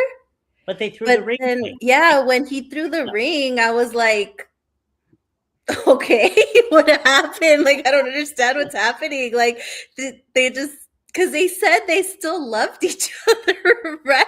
So I was like, what? Okay. I'm so confused. And then I was reading on Twitter that a lot of people were confused about that too. I don't understand what happened. And then the worst part is that when he was asking her at the beginning and he's like, oh, is it like Steve? And she's like, no, it's not even Steve either. And I'm like, oh my gosh. So then what is Nancy doing here? They should have just killed her off like 2 seasons ago. She has no reason to be here. Not saying like just because she doesn't have a love interest or whatever, but that was the whole reason that they kept Jonathan, Steve, and Nancy, so they could have that stupid love triangle. And nothing came of it. She's not going to end up with Jonathan. I don't think she's going to end up with Steve. She's just going to Rambo her way through the last episode. I told you, Josh. I told you. Oh, you guys did that on social media. Come on. No. It's because Josh, I told him, I was like, man, she's out there going, blowing everybody away. I'm like, no. There are too many other things that were dumb. She's going against professional soldiers. I don't. That makes absolutely no sense. And okay, I see you, Dixie, on that. Yeah, I want to get into some of that as well, because there's we have quite a lot bit. to talk about. There's quite a bit here. Let's go ahead and let's just jump into specifics. Okay. Let's start with you, Josh. Great. Let us have it. Fantastic. Okay. Bob and I already talked about this, but we both started laughing hysterically on some of this stuff, Lily, and for the chat as well. First of all, the whole thing with Max and Holly, when she literally, you see that door? I gotta go through it. Bye. You know, Josh, it's hilarious. You know what's hilarious, man, is because it's like, you know what? Thanks for getting me here. There's my door, but you can't come. And then she gives her this whole speech. Like, oh, well, you've got to find your own way and all that. And all of a sudden a door opens up for her and she's like, how'd you know that was going to work? I didn't. So she was going to leave her there. Die. Like she left her to die. And then the poor thing was running everywhere. She didn't even get back to the cave to escape Vecna. And then, oh my God. And then she wakes up and then she gets thrown down the stairs. And poor girl is just like flying through the air like Peter Pan. And he takes her back. But again, I don't know what she's sitting there and Max is like, yeah, your story is not there. I'd be like, yes, it is. Get out of here. Have you seen that guy? At that point, I would have just been trying to outrun Max and be like, bye. Lord, yeah, Vecna is scary as hell, by the way. Like, I think they ruined him for me already. He is not No. scary anymore. He's like hanging off of his roof now, and he keeps talking about how he's gonna have all these things happen, and he like walked out of the portal and then left again. Like, what is he doing? I don't understand. Oh God, we What's had that. happening? Then we had the scene. Forget that. I can forgive that. But I'm sitting there, I'm watching my iPad, and I'm into it. And there is Will. And Will sits there, and he's like, I have to tell all of you something. And I'm like, oh my God, is it about the bridge? Is it about the bridge? Or how we can kill Vecna, or what we can do? He looks at him and he says, I'm gay. What? You're not going to your life, but you just want to let everybody know that you're gay. Man, Off the boxes with this one. Good Lord. I just want to point out, Josh, real quick. What? They brought out an article that they said they filmed that scene 12 hours. 12 hours. Yeah. I mean, did he have to say it different way? I'm gay. Okay. Oh, I'm gay. They said 12 hours and then 12 hours of reshoots. I mean, and those were the best takes? What did the other takes look like? Oh It makes no sense. It makes no sense that you took the show. You could have done this. You did, like I told Bob Lilly, you did an entire season with David Harbour in Russia. Okay, like the whole thing. And I still am like, looking back on it, I mean, I loved last season.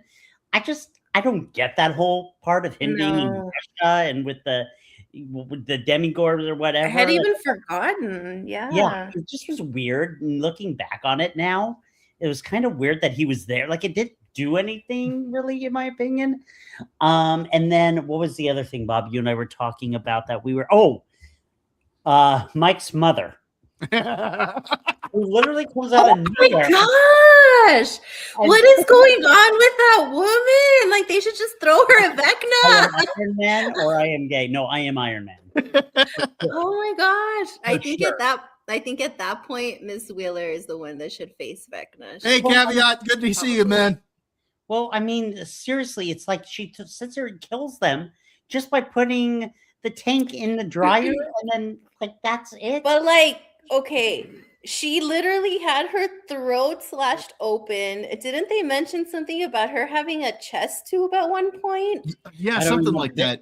I'm sorry, but you're not going to be walking around like fighting monsters and putting your body through all of that. I know you have to suspend a little bit of disbelief. And yes, you do go into adrenaline when your life is on the line. But come on, give me a break. This is the second time that she does this. And how come nobody even cared about the dad? Yes, that's what we were saying. Nobody cared about the dad. I forgot he was in a medically induced coma. And nobody had... And they're like, whatever. Oh, gosh. No, and then like, it's to me, you know what was so ridiculous about this whole that whole scene too is just oh my gosh, I forgot his name already, because Lucas, because they haven't even put him in the TV show anymore, just carrying Max's lifeless body through the whole entire hospital. Like this is ridiculous. They even put her on the poster like that too. I don't even know if you guys have noticed, but the poster, she's in his arms passed out. So that's gonna be that's her last hurrah in this. You know what? Thing. I'm gonna tell you this, Lily, what I told Bob. It should have ended, the series should have ended with last season. That was a perfect ending. Now they don't know what they're doing. This is a Game of Thrones all over again. They have no clue what to do. I don't know what's going to happen, you guys. I have no idea what's happening tomorrow night. Is it tomorrow night already? Yeah, it's tomorrow night. So, I've got I got some thoughts on that, and I'll get into that in a moment. But I want to comment on what you were talking about, Mrs. Wheeler. So, what makes that scene so ridiculous is that Lucas has carried Max, like you said, Lily. He's got, and you got Robin and her girlfriend there, and they're talking about going to Enzo's. You know, like, I really don't care about Robin's girlfriend at all. And I'll get into that in a moment as well. But you've got him carrying Max, and he's playing the song still. The song is still playing, and the Demogorgons are inching their way closer because they can't hear the music, even though you can hear the music clearly. And they can't hear the music, but all of a sudden they hear that oxygen tank going dong, dong, dong, dong, dong, and the thing. And so they walk away from the music, who they're clearly chasing Max, to go over and check out this dryer, which blows up in their face. And it's like, I am not believing this. And then, like you said, nobody cares about the dad. When Mike is telling the mother, like, hey, you need to wait here. And she's like, no, I need to go.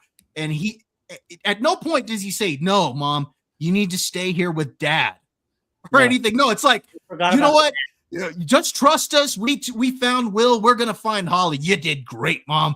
Whoa. You know, it's like, great job. Lily, they forgot about the dad. I'm convinced. They literally, the writers forgot. Yeah, they forgot about the dad. The dad was there. That's the only explanation.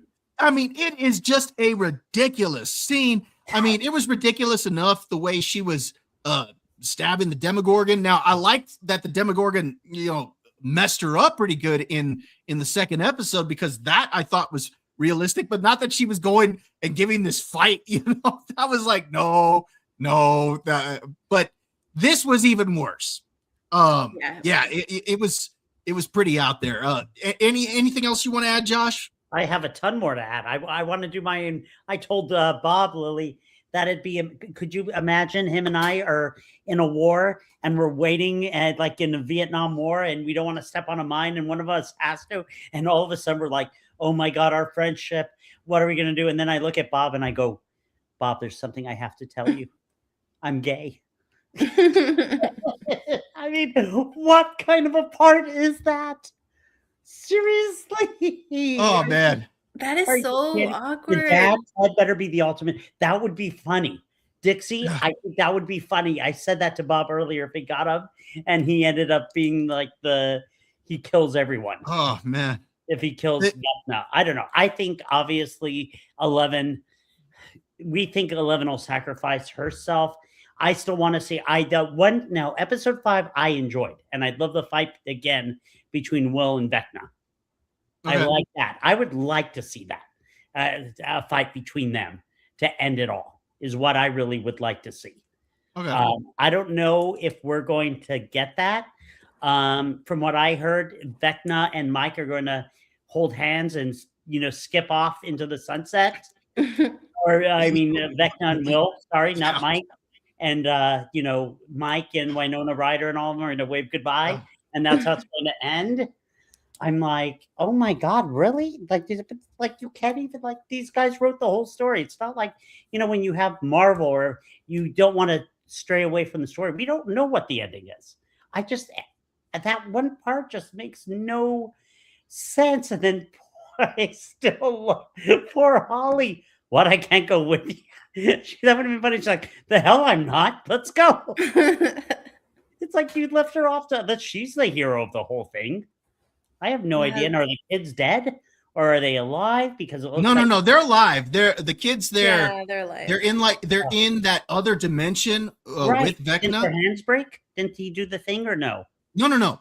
They're like cocooned up against something, and they got these things in their mouth that Vecna's kind of hooking into them, and he's basically siphoning off his power to them, and between all of them, they're going to be more powerful altogether. No, Baba. What I'm saying is, when he's killed them, you know how he breaks the hands and the arms and all that. Yeah, no, he didn't kill the kids, though.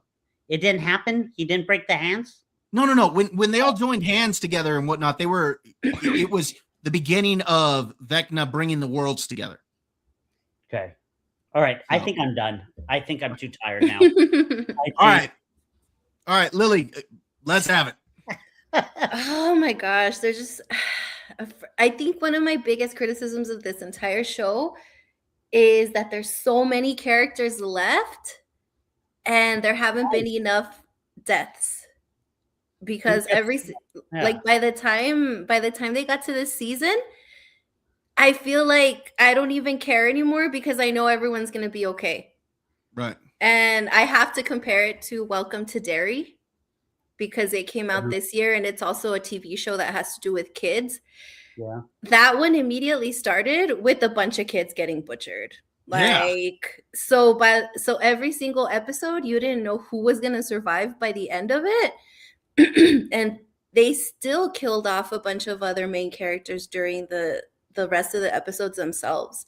So you know this is a TV show that has stakes. Like Pennywise is going to come after you and you might not survive it, which is a crazy thing because they did that in, I think it was last season, right? Where like Eddie died and then we saw so we saw a bunch of other characters die, but we never get a main character death. Yeah. It's And always to side me- characters. Yeah, none it's of the main always side characters. characters. And the problem is that they started with all of these kids first, and their friendship is kind of what made this whole TV show. But now we don't get anything about Dustin. We don't get anything about Lucas. We don't really get anything about them anymore because they're constantly having to flash over to different other characters that we don't like. I would have been fine if they would have killed off Robin already. I feel like she doesn't add anything to the story. She can go. Upside down of another upside down in a wormhole. Yeah. That is brought to you by a bridge, by the way. That is like Yeah. that Like, is I don't even know literally what's happening anymore. through a bridge. I don't. So yeah, to me, that was one of my biggest criticisms is that they can't get rid of any cast members. They just keep adding and adding and adding. Eddie was one of my favorites and they killed him off. I was like, oh, okay, Yes. cool. Him by and the poor way- Bob from season 2. Those are two characters that were really cool that they kill off, and then they don't kill off any of the main characters, like you said. And because of that, there are no stakes. I have no fear that any of them are going to die. I actually liked Billy too. Like I thought he added a little bit of drama to the TV show and they killed him off also. So that was one of my biggest criticisms. And then whenever they do go back to some of the other characters, you get stupid scenes that just waste time. Like Will, was that really necessary for 20 minutes? Like, I don't think that was necessary. And then you have the whole speech with Jonathan and Nancy. That was a waste of time too. That was so stupid. And then I think the only one that I really liked was the one between Dustin and Steve, where he tells him that he doesn't want him to die like Eddie. I thought that they should have actually stuck with that and explored Dustin a little bit more, just because he is going through something like real. That's something that a lot of people can actually relate to, is grief. And they haven't explored any of that. Like, we would rather get like a 20-minute monologue about somebody telling everyone in the entire city that he's gay instead of somebody dealing with something, serious. Like, I need everybody grief. to bring everybody in. Yes, like Yeah. some of those people have a lot. First of all, this is something that he should probably just be telling like his mom, first of all. Probably. And then maybe Problem with like that about or like maybe It's his just friends fine. a little bit like later, but also that puts Mike in a really weird situation because I think he figured out that it was him, and like, why are you putting your friend in that situation? yeah, I it's the wrong time. That's That and was another so thing, weird. real quick, Lily, just to piggyback off of that, with Mike, you could definitely tell that this was written with a 2025 mindset and not a 1980s mindset. Because if Mike, as a straight teenage dude, would have been like, "Oh, crap, he's talking about me," Yeah, well, that's the way he would have thought in that time period if he's a straight male. And that's what a and the lot of thing- people were criticizing too. Yeah. Is that it was a different time in the 80s. Like, yeah. you didn't just kind of openly say something like that. And he said it to basically, like I said, half the school. Well, Yeah. back in the 80s, remember, it was the AIDS pandemic and it was this fear, but it's like what Bob said, it was a 2025 mentality. How do you do that when everything is 80s? I don't know. Yeah, they're doing it with they're writing it with a modern lens, and you can't really do that. And the problem is, and I just want to piggyback off of what you said here, Lily, with this whole speech that he's giving. It felt redundant because episode 4, Will already came to an understanding, or not an understanding, an acceptance of who he was, and the fact that he was gay, and he also came to an acceptance that it wasn't about what other people thought. It was only about how he felt about himself, because that was the whole speech that Robin gave him, that it was important to be comfortable with yourself and not what other people thought. And so once he has that acceptance, then he gains strength in himself because he's more comfortable with himself, and he's able to tap into Vecna's power and whatnot. But now we got to turn around and we got to disregard that it's not about what anybody else thinks. And now we got to make it about what everybody else thinks, because everybody else has to accept him before we go into the final battle, which they're literally just heading out the door to go fight. And he's like, no, I got to tell y'all something. And it's redundant because it feels like we've already done this. And now we're doing it again. And it disregards what was already set up, that it wasn't about what other people thought. It was about Will being comfortable with himself. Yeah. And that's part of the issue that I have with that scene. I see a lot of people online saying, well, they made him gay out of nowhere. No, this has been coming for some time. Yeah. Anybody who says that they didn't see this coming really didn't watch the show. It was very clear that he was gay, and that's fine, because we knew it was going in that direction. This didn't come out of nowhere.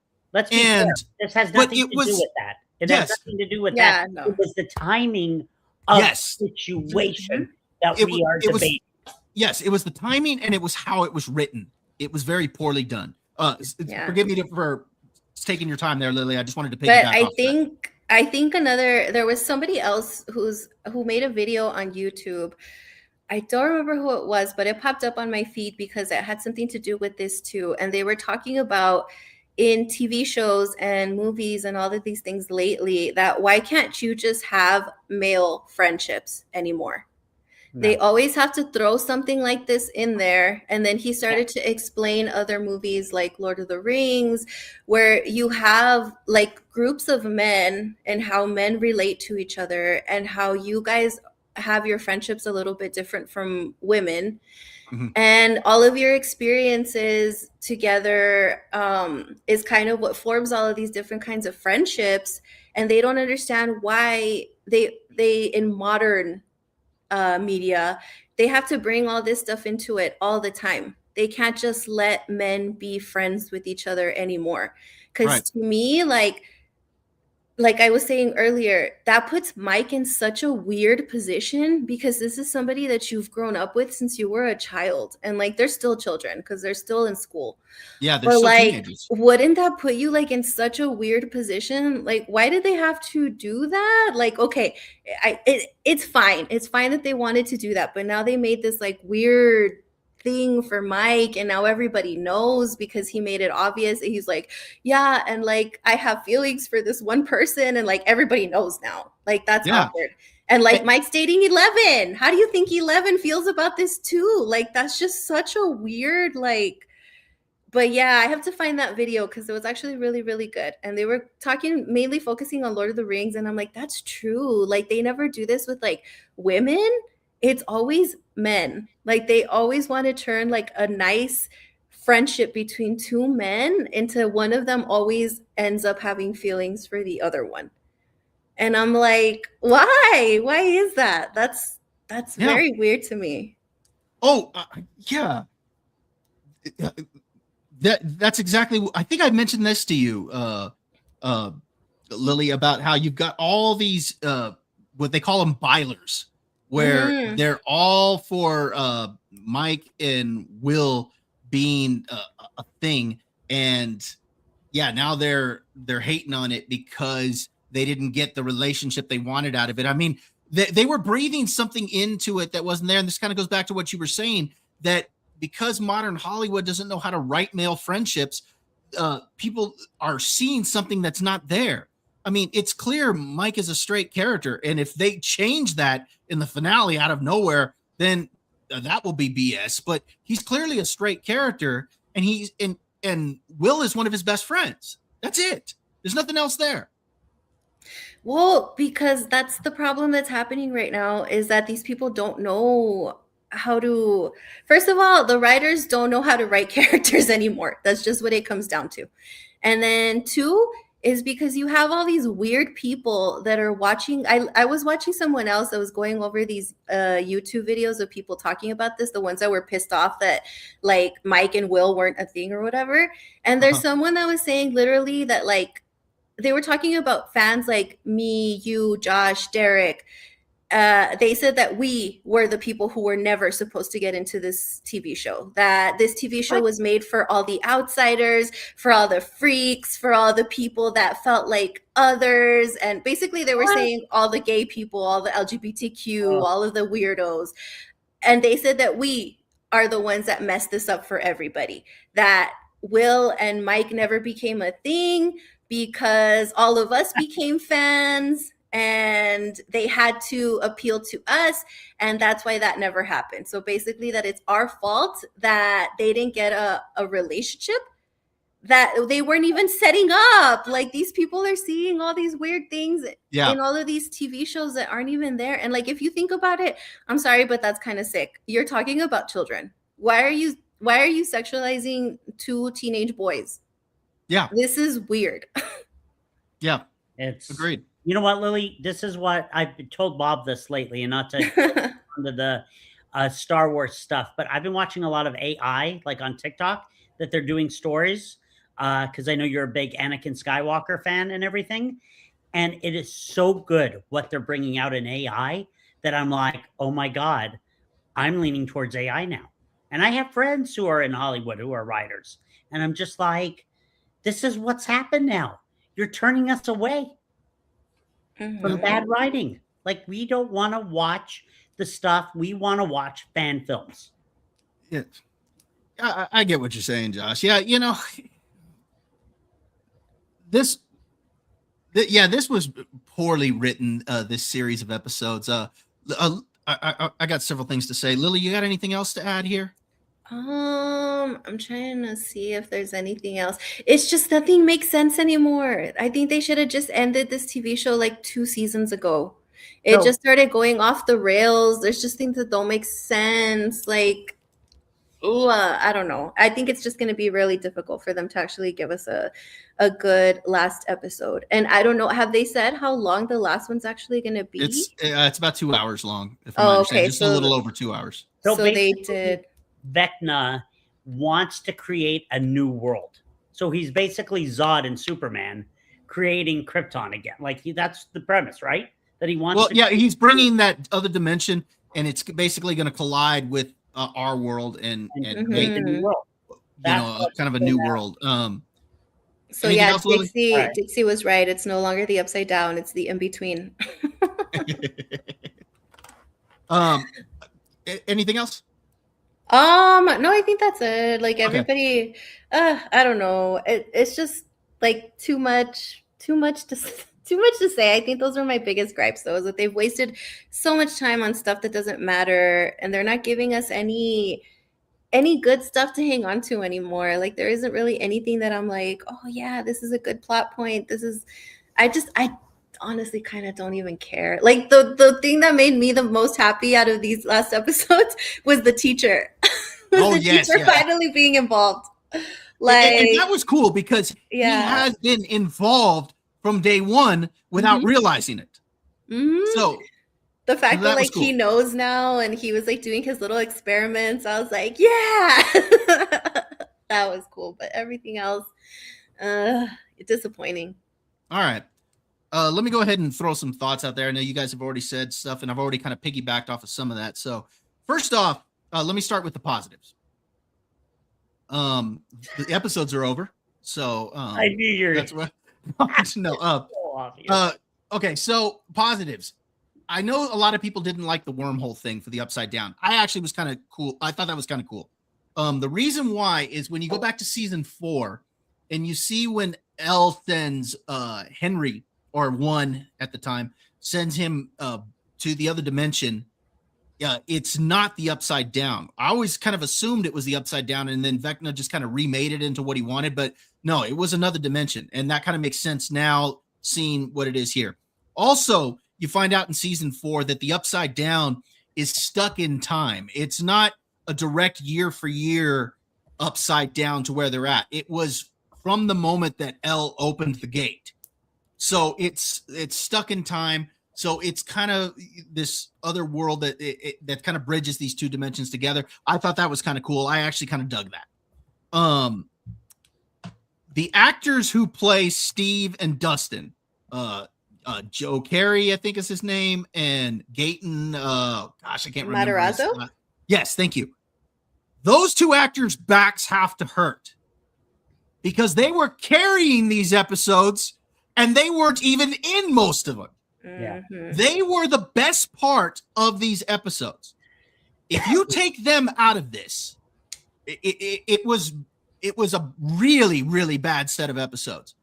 Those two, I thought, did a really good job from the fight that they had, which I found to be pretty intense. As far as you see Steve trying to keep Dustin off of him and make sure that Dustin doesn't get hurt, and Dustin's just upset at what happened or what Steve said, and so he's got all this resentment and everything, and he's really, they don't mention it, but he's suffering from survivor's guilt. And I kind of like that they're touching on that. Yeah. And real quick, yeah. Team Vecna.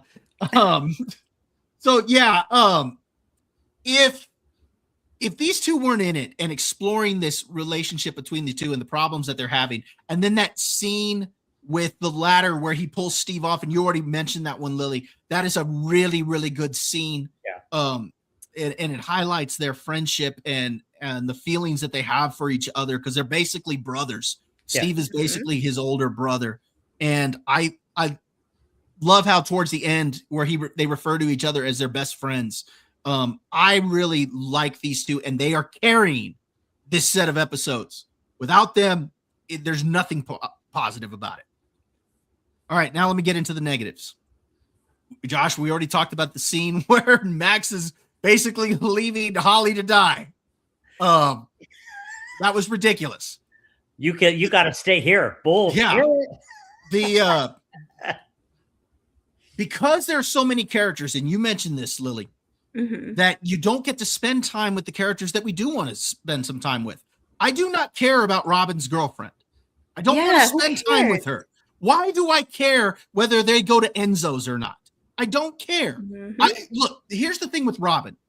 Robin was a fine character in season 3 and 4, but she was attached to Steve as far as being a friend of his. And those two were fun to watch them interact together. There is no interaction with her and Steve. No. And there should be. Instead, we're spending all the time with her and the girlfriend. And I'm sorry, Robin is a side character. She is not a main character. And because of that, well, I'm not saying I don't like her, but she's a side character. And now they've tried to make her a main character status and give her this relationship and all this other stuff. And I don't care about any of it. It's not important. And they're trying. They really tried to force that relationship over these last 3 episodes, when I want to spend more time with Steve and Dustin. Where's 11? Why are we not spending time with 11? She has been so sidelined this season, especially over these last set of episodes. The battle should be between 11 and Vecna. That's who it should be between. And it's going a different direction. They're going to Arya this thing. I really think that instead of giving us Jon Snow and the Night King, they're going to give us Arya. That's what they're going to do here. It should have been Raven.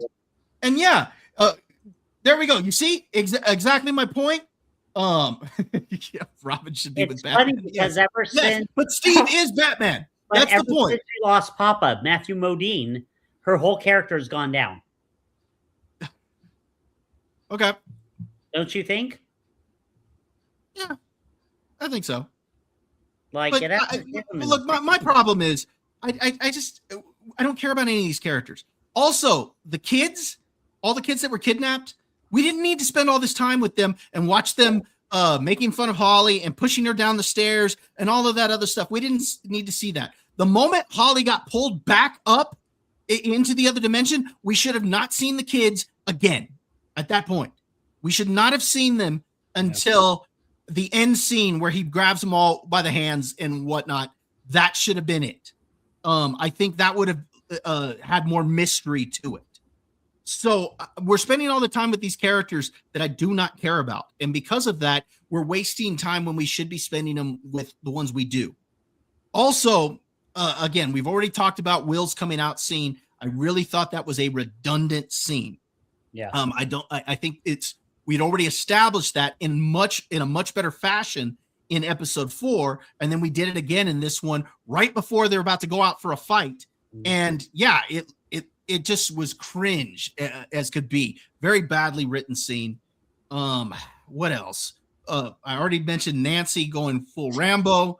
That was ridiculous. I thought it was those were professional soldiers. I'm sorry. Maybe if she was shooting out lights or something to open the gate or something like that, but no. She was mowing down actual soldiers. And I'm glad, Walter, you just mentioned 8. Because I was like you, I wanted to give 8 a chance, but yeah, I'm just having trouble getting getting into this character. I had trouble getting into this character back during the last sister episode back in season 2, and now we're having to get into this character now, and yeah, I don't think she's needed. Yeah, no, she's not, and I know what I think they did it just to close up that storyline. But yeah, boy, Dixie's ready to get rid of them all. Honestly, at this point, I wouldn't be mad either. Like, they should just let Vecna win and just create his new world and see what he does. But yes, I had see, that is how forgettable some of these characters are that I even forgot about 8. Because I literally don't care. They built this whole thing. And then when we finally get to the reveal of who they're holding behind that door, it's 8. I didn't even know who it was. I had forgotten her from the other season. I'm gonna like when they open the door and she walks in, right, and she sees her, my literal reaction was, oh, who is that? Because I didn't remember who it was. Yeah, it wasn't until they showed the 8 on her arm. Yeah, Right. That's when I was like, oh yeah, that one episode where she ran away with like all these kids, and which was probably one of the worst episodes that I didn't even enjoy. So when she came back, I was like, why is she supposed to be so special, like above all the other kids or anyone else that was here? Like, I don't know. I maybe it would have been a little bit cooler if actually no, because I was gonna say if they had introduced another character, but I just complained that there's already too many characters. I'm gonna make this simple for all of you. Everyone, I'm going to make this very simple. The show should have ended the last season when Will takes out Vecna. Simple as that. They've ran out of ideas. Last season. Yes, remember? Wasn't it the season 4? The last. Will doesn't take him out. Elle does. Elle takes him out. No. And then Steve, Robin, Nancy burn him. No, when Will gets the powers at the very end. Okay, but he doesn't take out Vecna. Okay, you're talking about volume 1. That's not another season. We're on the same season. No, that was season 4, episode 8. No, when Will got the powers, that was episode 4 of season 5. That was the end of volume 1, Josh. We just talked about that 3 weeks ago. I'm going to shut up now. Please. Really? Yes. Well, anyway, that should have been the end. Well, here we go. The problem that I have with Will fighting Vecna and being the one to defeat him is that because that's what Bob is talking about, is that they've been setting up 11 this whole time. Yes. That she's been working on her powers, which that's another thing that I have a complaint about. So she's having issues lifting this little iron thing when she was throwing buses and like all kinds of things in the first season as a little kid. Like, I don't understand what they're doing to 11 either. Like, instead of her powers going forward, I feel like that hasn't grown either, but that's because she hasn't been getting any screen time at all. Like, we don't even know what's going on with her. Like, we get a weird little training montage. That's about it. But like, shouldn't she be at a whole other level by this point? Yeah. They haven't spent enough time with her. Just real quick, Josh, you see, even Dixie points out, that was just a few days ago. I don't know what remember I watched I finished season 4 a couple weeks before season 5 came out. So you actually missed that conversation. We were talking about Nancy and Jonathan earlier. Yeah, all of us didn't particularly like that. Yeah, it was a poorly written scene, and where it was placed. Yeah, God, yeah. There were so many characters they've sidelined this season. Lucas, Mike, 11. Again, Dustin and Steve are the only ones that I think are really cool, and we're not seeing enough of them either. Yeah, oh gosh, I don't know what else to say about it that we haven't already said, but good God. Yeah, real quick, Dixie, she flipped that SUV in season 1, and here we go. Yeah, it is a criminal the way they do the power scaling, because Karen Wheeler. Yes. Oh my gosh. Like, is the Demigorgon a threat or not? Because they don't seem to be threats to Miss Wheeler. Yeah. Like, really? Right. Yeah, it was just rough. These were bad episodes, especially because volume 1 was decent. And then, like I said, they're gonna Aria this thing. I have a bad feeling. Hopefully I'm wrong. We will talk about the finale next week. Hopefully it'll stick the landing, but they really did a number on this with these 3 episodes that it's going to be tough to come back from this. Yeah. I honestly, I unfortunately do not think that they're going to actually stick the landing. I don't think they are. This already feels to me like Game of Thrones, and this is such a shame because I loved Game of Thrones. I love this show too, but it just doesn't look good. Yeah. No, it is pretty rough. All right. Any other well, real quick, any predictions for the finale? Because my prediction is they're going to Aria this thing, and somebody else instead of 11 is going to kill Vecna. That's my prediction. And if they kill anybody, they're going to kill Steve, which I think they're going to kill Jonathan or 11. I hope it's not 11. Gosh, I hope not. I honestly think it's 11. Did you see the interviews with her? She literally had the same reaction that Emilia Clarke had when they asked her if she was happy with her character. Yeah. You know, when they asked Emilia Clarke and they were like, "Were you happy with what happened this season?" And she was like, yeah. They asked Millie Bobby Brown the exact same question, and she had the exact same response, which tells me that she is not happy with what happened to her character. Yeah. Not good. All right, Josh, any predictions? Yeah, I think 11 dies. Yeah. All right. I think it's got to be 11. I'd like to see one final battle between Will and Vecna. Josh really wants to see Will fight Vecna. I know.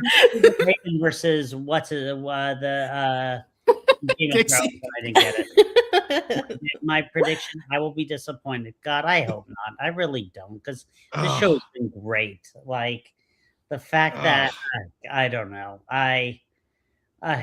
Who knows? All right. Holly gets revenge against Max. And that'll fit the whole show. Be like, you left me here. I feel so bad for Holly. Did you guys think that maybe it was a little bit too much that those kids beat her up? Yes. I mean, that's the point. They're at 1 minute they're like, "Oh, we have to help Holly get back," and then the next minute they're like, "You biatch!" and they're pushing her down the stairs and everything. Because, like, okay, I get kids are really, really savage, but that was a little bit too much. Like, that was a lot. I don't know. Let's see. So here's Walter's predictions. Eric is going to come in and kill Vecna, and he's going to whisper in his ear, "Suck a fat one." Dixie. Oh my gosh. And then Gabby, you know what? I could actually see that happening. Oh no. Oh, there's so many things I could say, but I can't. Yeah, I think Josh is thinking that it's going to be Will and Vecna in that final showdown. I hope not. I have a feeling it's going to be him, 11 and 8 all against the Vecna and kind of his army of kids, and then they'll defeat Vecna and that'll free the kids. That's what I'm kind of thinking. We'll see. Gosh. All right. I want you to watch it, and then I want you to call me and spoil it for me. Nah, I'm not going to spoil it. I'm not going to spoil it. I want to hear your thoughts fresh, because Josh is because he called me telling me, and he's like, "Hey, I've almost finished it, and what do you think so far?" And I was like, "I'm not gonna say anything." So as soon as he finishes it, he calls me and he's like, "What the hell was that?" No, it was the next day. I finished it last night, and I just was like, "Oh, Bob is going to have a field day with this." Yeah. I tried calling you, but you were in a meeting for 5 hours or something. See, and I agree. I think 11 deserves that one-on-one. She is the main hero. She's been the hero since the start. They built her up. We need to finish it with her. I have no problem with that, by the way, guys. If 11 takes him out, great. Great. All right. No problem with that. We'll find out. Any other final thoughts about Volume 2? Any thoughts? Because let me throw mine out there real quick. Crap, mega crap. So Bob, that's what I thought. Bob and Lily, I'm coming out to you guys. Be careful, Josh. Somebody's going to clip that and post that somewhere. Clip it, and then send it to Derek. No, with no context. No, Lily, you've been on my. You're supposed to be on Lily. my. Thank you, Lily. You want to come back on the show now? You want to be guys? I will. Okay. Derek doesn't know anything. Okay? All right, that was our thoughts on Stranger Things Volume 2. We got one final thing we want to do real quick before we close out. But before we do, let's check in with Derek one time. Derek's at a party right now. Let's see how that's going.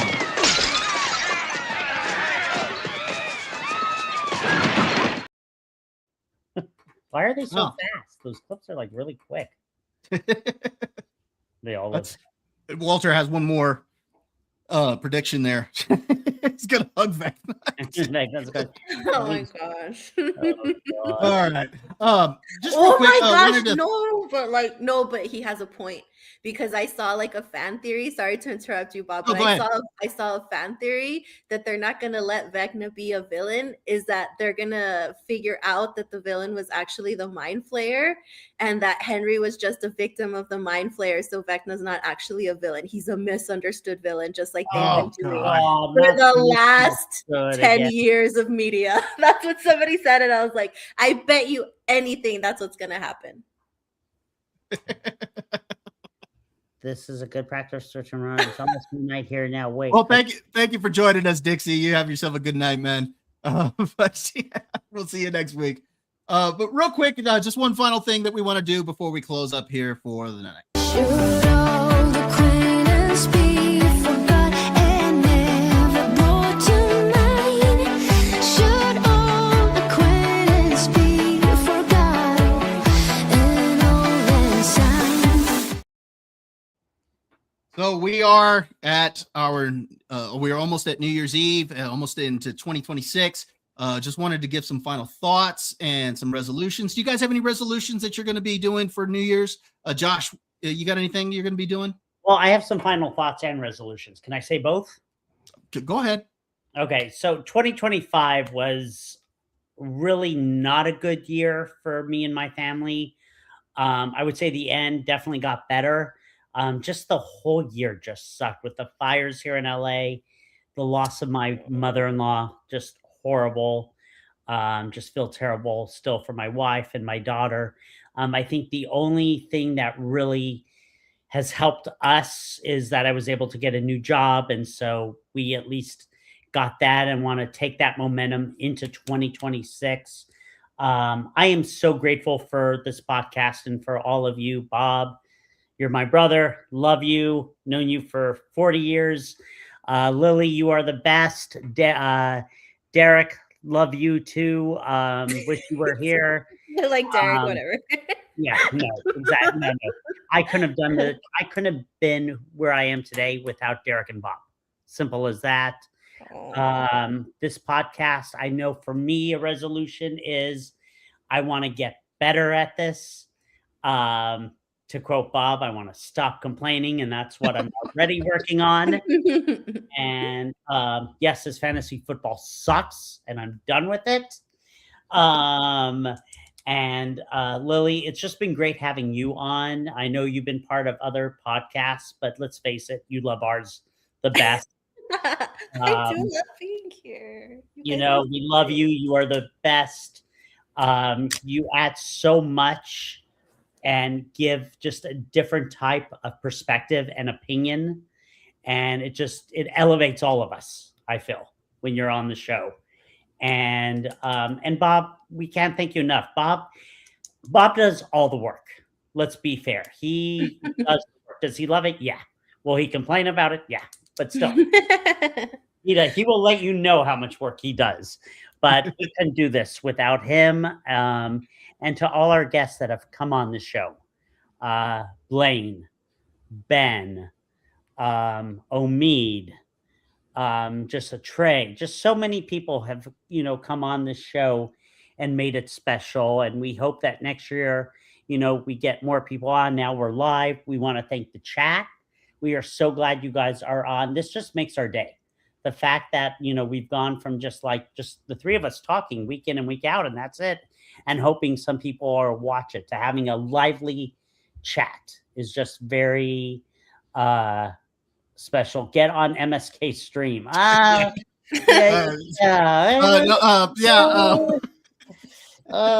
kind of, no comment. I'm just going to say it at that. So my final thing is, I love you guys. Let's make 2026 the best year ever. And let's have my Miami Dolphins win a Super Bowl next year. Please. Oh, man. Oh, no. Lily, you got any final thoughts or resolutions or anything you want to share? Final thoughts, since Josh gave his final thoughts as well. I would say this was like a little bit of an eye-opening kind of year for me. I kind of discovered myself a little bit more and things that I don't want in a lot of aspects of my life. And I think I'm just going to take all of those lessons into 2026 and make it that much better of a year as well. As far as resolutions, I think I want to travel more because I haven't had a chance to. I've been in school, I've been doing all these other things, and I need to start traveling again. That's when I feel the most alive, like getting immersed in different things that I haven't seen. Oh, and especially traveling here in the United States, because I haven't really done that. And there's a lot of really cool places I would like to go to. So I think that's going to be it. I don't want to be like the person that's like, oh, I need to start eating healthy and like going to the gym. And because, I mean, I've already been doing that. So I don't feel like I have to say it, but I think I just want to travel more.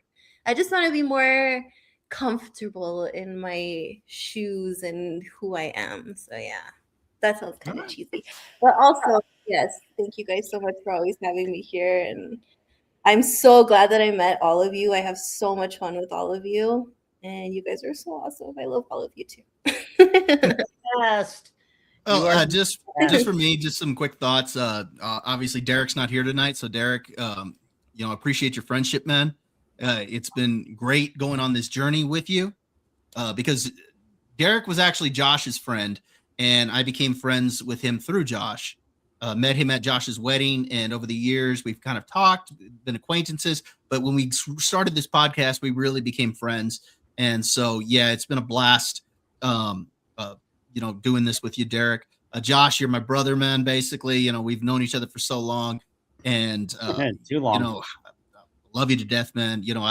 I rip on you, of course, because you're like little brother, so I'm gonna rip on you, but you know what?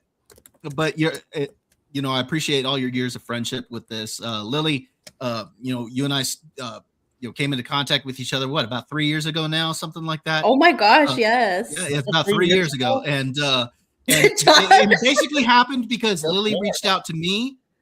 She saw something in my profile after I had made a post where she was like, oh, we got commonality here. And she reached out to me. She was like, oh, another nurse from here that likes Geeks and Gamers. And so, that kind of, we kind of started chatting.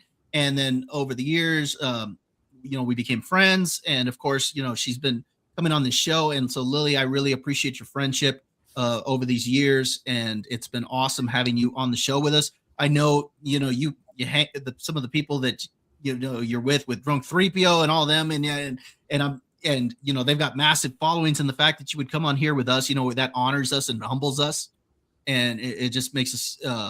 You really add something to the special to the show, like Josh said. So thank you for being here. And you guys are gonna make me cry. But yeah, definitely, Z, we will be doing that. Oh my gosh, no, I've already learned. So, Trust me, I already know. Maybe we should invite him on here. Maybe we should invite him on here. No. John. Love you, MSK, but this is a family show. So, but yeah. Anyway, I've learned a lot over this year. One of the things that I've learned is how to handle success and what happens when it kind of stagnates a little bit, because this channel blew up pretty quickly. I got over 1,000 subs and my watch hours and got monetized within the first year. And that was a real success. And then it kind of slowed down over this last year. And so to kind of learn how to continue to grind through that while working 2 jobs and still, doing Dad's Turn to Talk and everything. Plus, I've also been doing the MSK show over this year, as well as the last panel. So I've been staying busy, made some guest appearances over on Chainsaw Reacts channel. And Blaine had me on Critical Cast once earlier this year. So, I've appreciated all the friendships that I've made through here, but also had to learn how to continue to grind through it all. And that's kind of my resolution, to continue to grind, continue to try to make this show better. And we really appreciate y'all in the chat. We've had a great time with y'all, and we hope you'll keep coming back week in and week out. And tell all your friends, share the video and the stream, and bring people in. We'd love to have more people here, but we really appreciate all of y'all in the chat as well. You guys have made this fun experience since we've been going live. But anyway, let's I just want to say something super, super quick. I've told the guys behind the scenes that I love the dynamic that you guys have here, and you guys have so many great things to say that I feel like you guys are gonna just kill it this next year too, and you guys are going to keep growing and growing and growing this channel, because I love what you guys have to say. Oh my gosh, that's why I love having conversations with you guys, because it seems like not everybody has exactly the same opinion, and if we do, it's for different reasons. So it kind of gives you something to really kind of think about and bounce off of each other. And I really, really love that.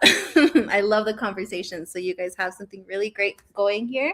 And I really wish you guys the best in 2026. And you guys will see. You guys are going to have we love you. more. Well, thank you for that, Lily. Because like I said, the fact that you come on with us, it humbles us. We had Blaine on here earlier. The fact that he comes on with us again, we're humbled, that you all will, give us your time and share your opinions with us. And on the show, we like to have some fun. The fact that the 3 of us are kind of like brothers, I think, is what makes us unique. What do you because mean? we're constantly arguing like brothers. But we have a good time, and we hope everybody in the chat has a good time as well. Yeah, we want to really take people away from what's going on in the outside world for the hour and a half, 2 hours, 2.5 hours of Bob, 7 hours. Podcast, which he says is normal on YouTube. It is. Yeah, sure, buddy. Anyway, but yeah, we love everyone, and yeah, we just are looking. I would love for Derek, Bob, and I to do a real live show, meet up somewhere. Oh yeah, that'd be a lot of fun. And do that. That would be fun, and then have Lily come with us. And for all of us, Mandalorian in the theaters together. Oh my gosh, imagine. And that's like around my birthday. It comes out the 26th. Cool. Yeah, it comes out the 26th, and my birthday is the 29th. There we go. That's it. There's gonna be some good stuff to look forward to. A lot of fun stuff to talk about next year. So I'm looking forward to it. But that being said, let's go ahead and close up with some social media. Josh, where can we find you at?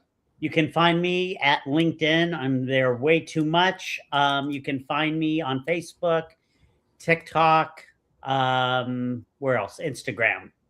All right. And Lily, where can we find you at? Over on X at the same handle here, 300 mirrors, and then I'm trying to get back onto the Monday Hangover. I haven't been able to just because this month was literally just family stuff, my brother's birthday, Christmas, all this stuff happening. But usually on the Monday Hangover, I'm gonna try to be there next week finally. All right.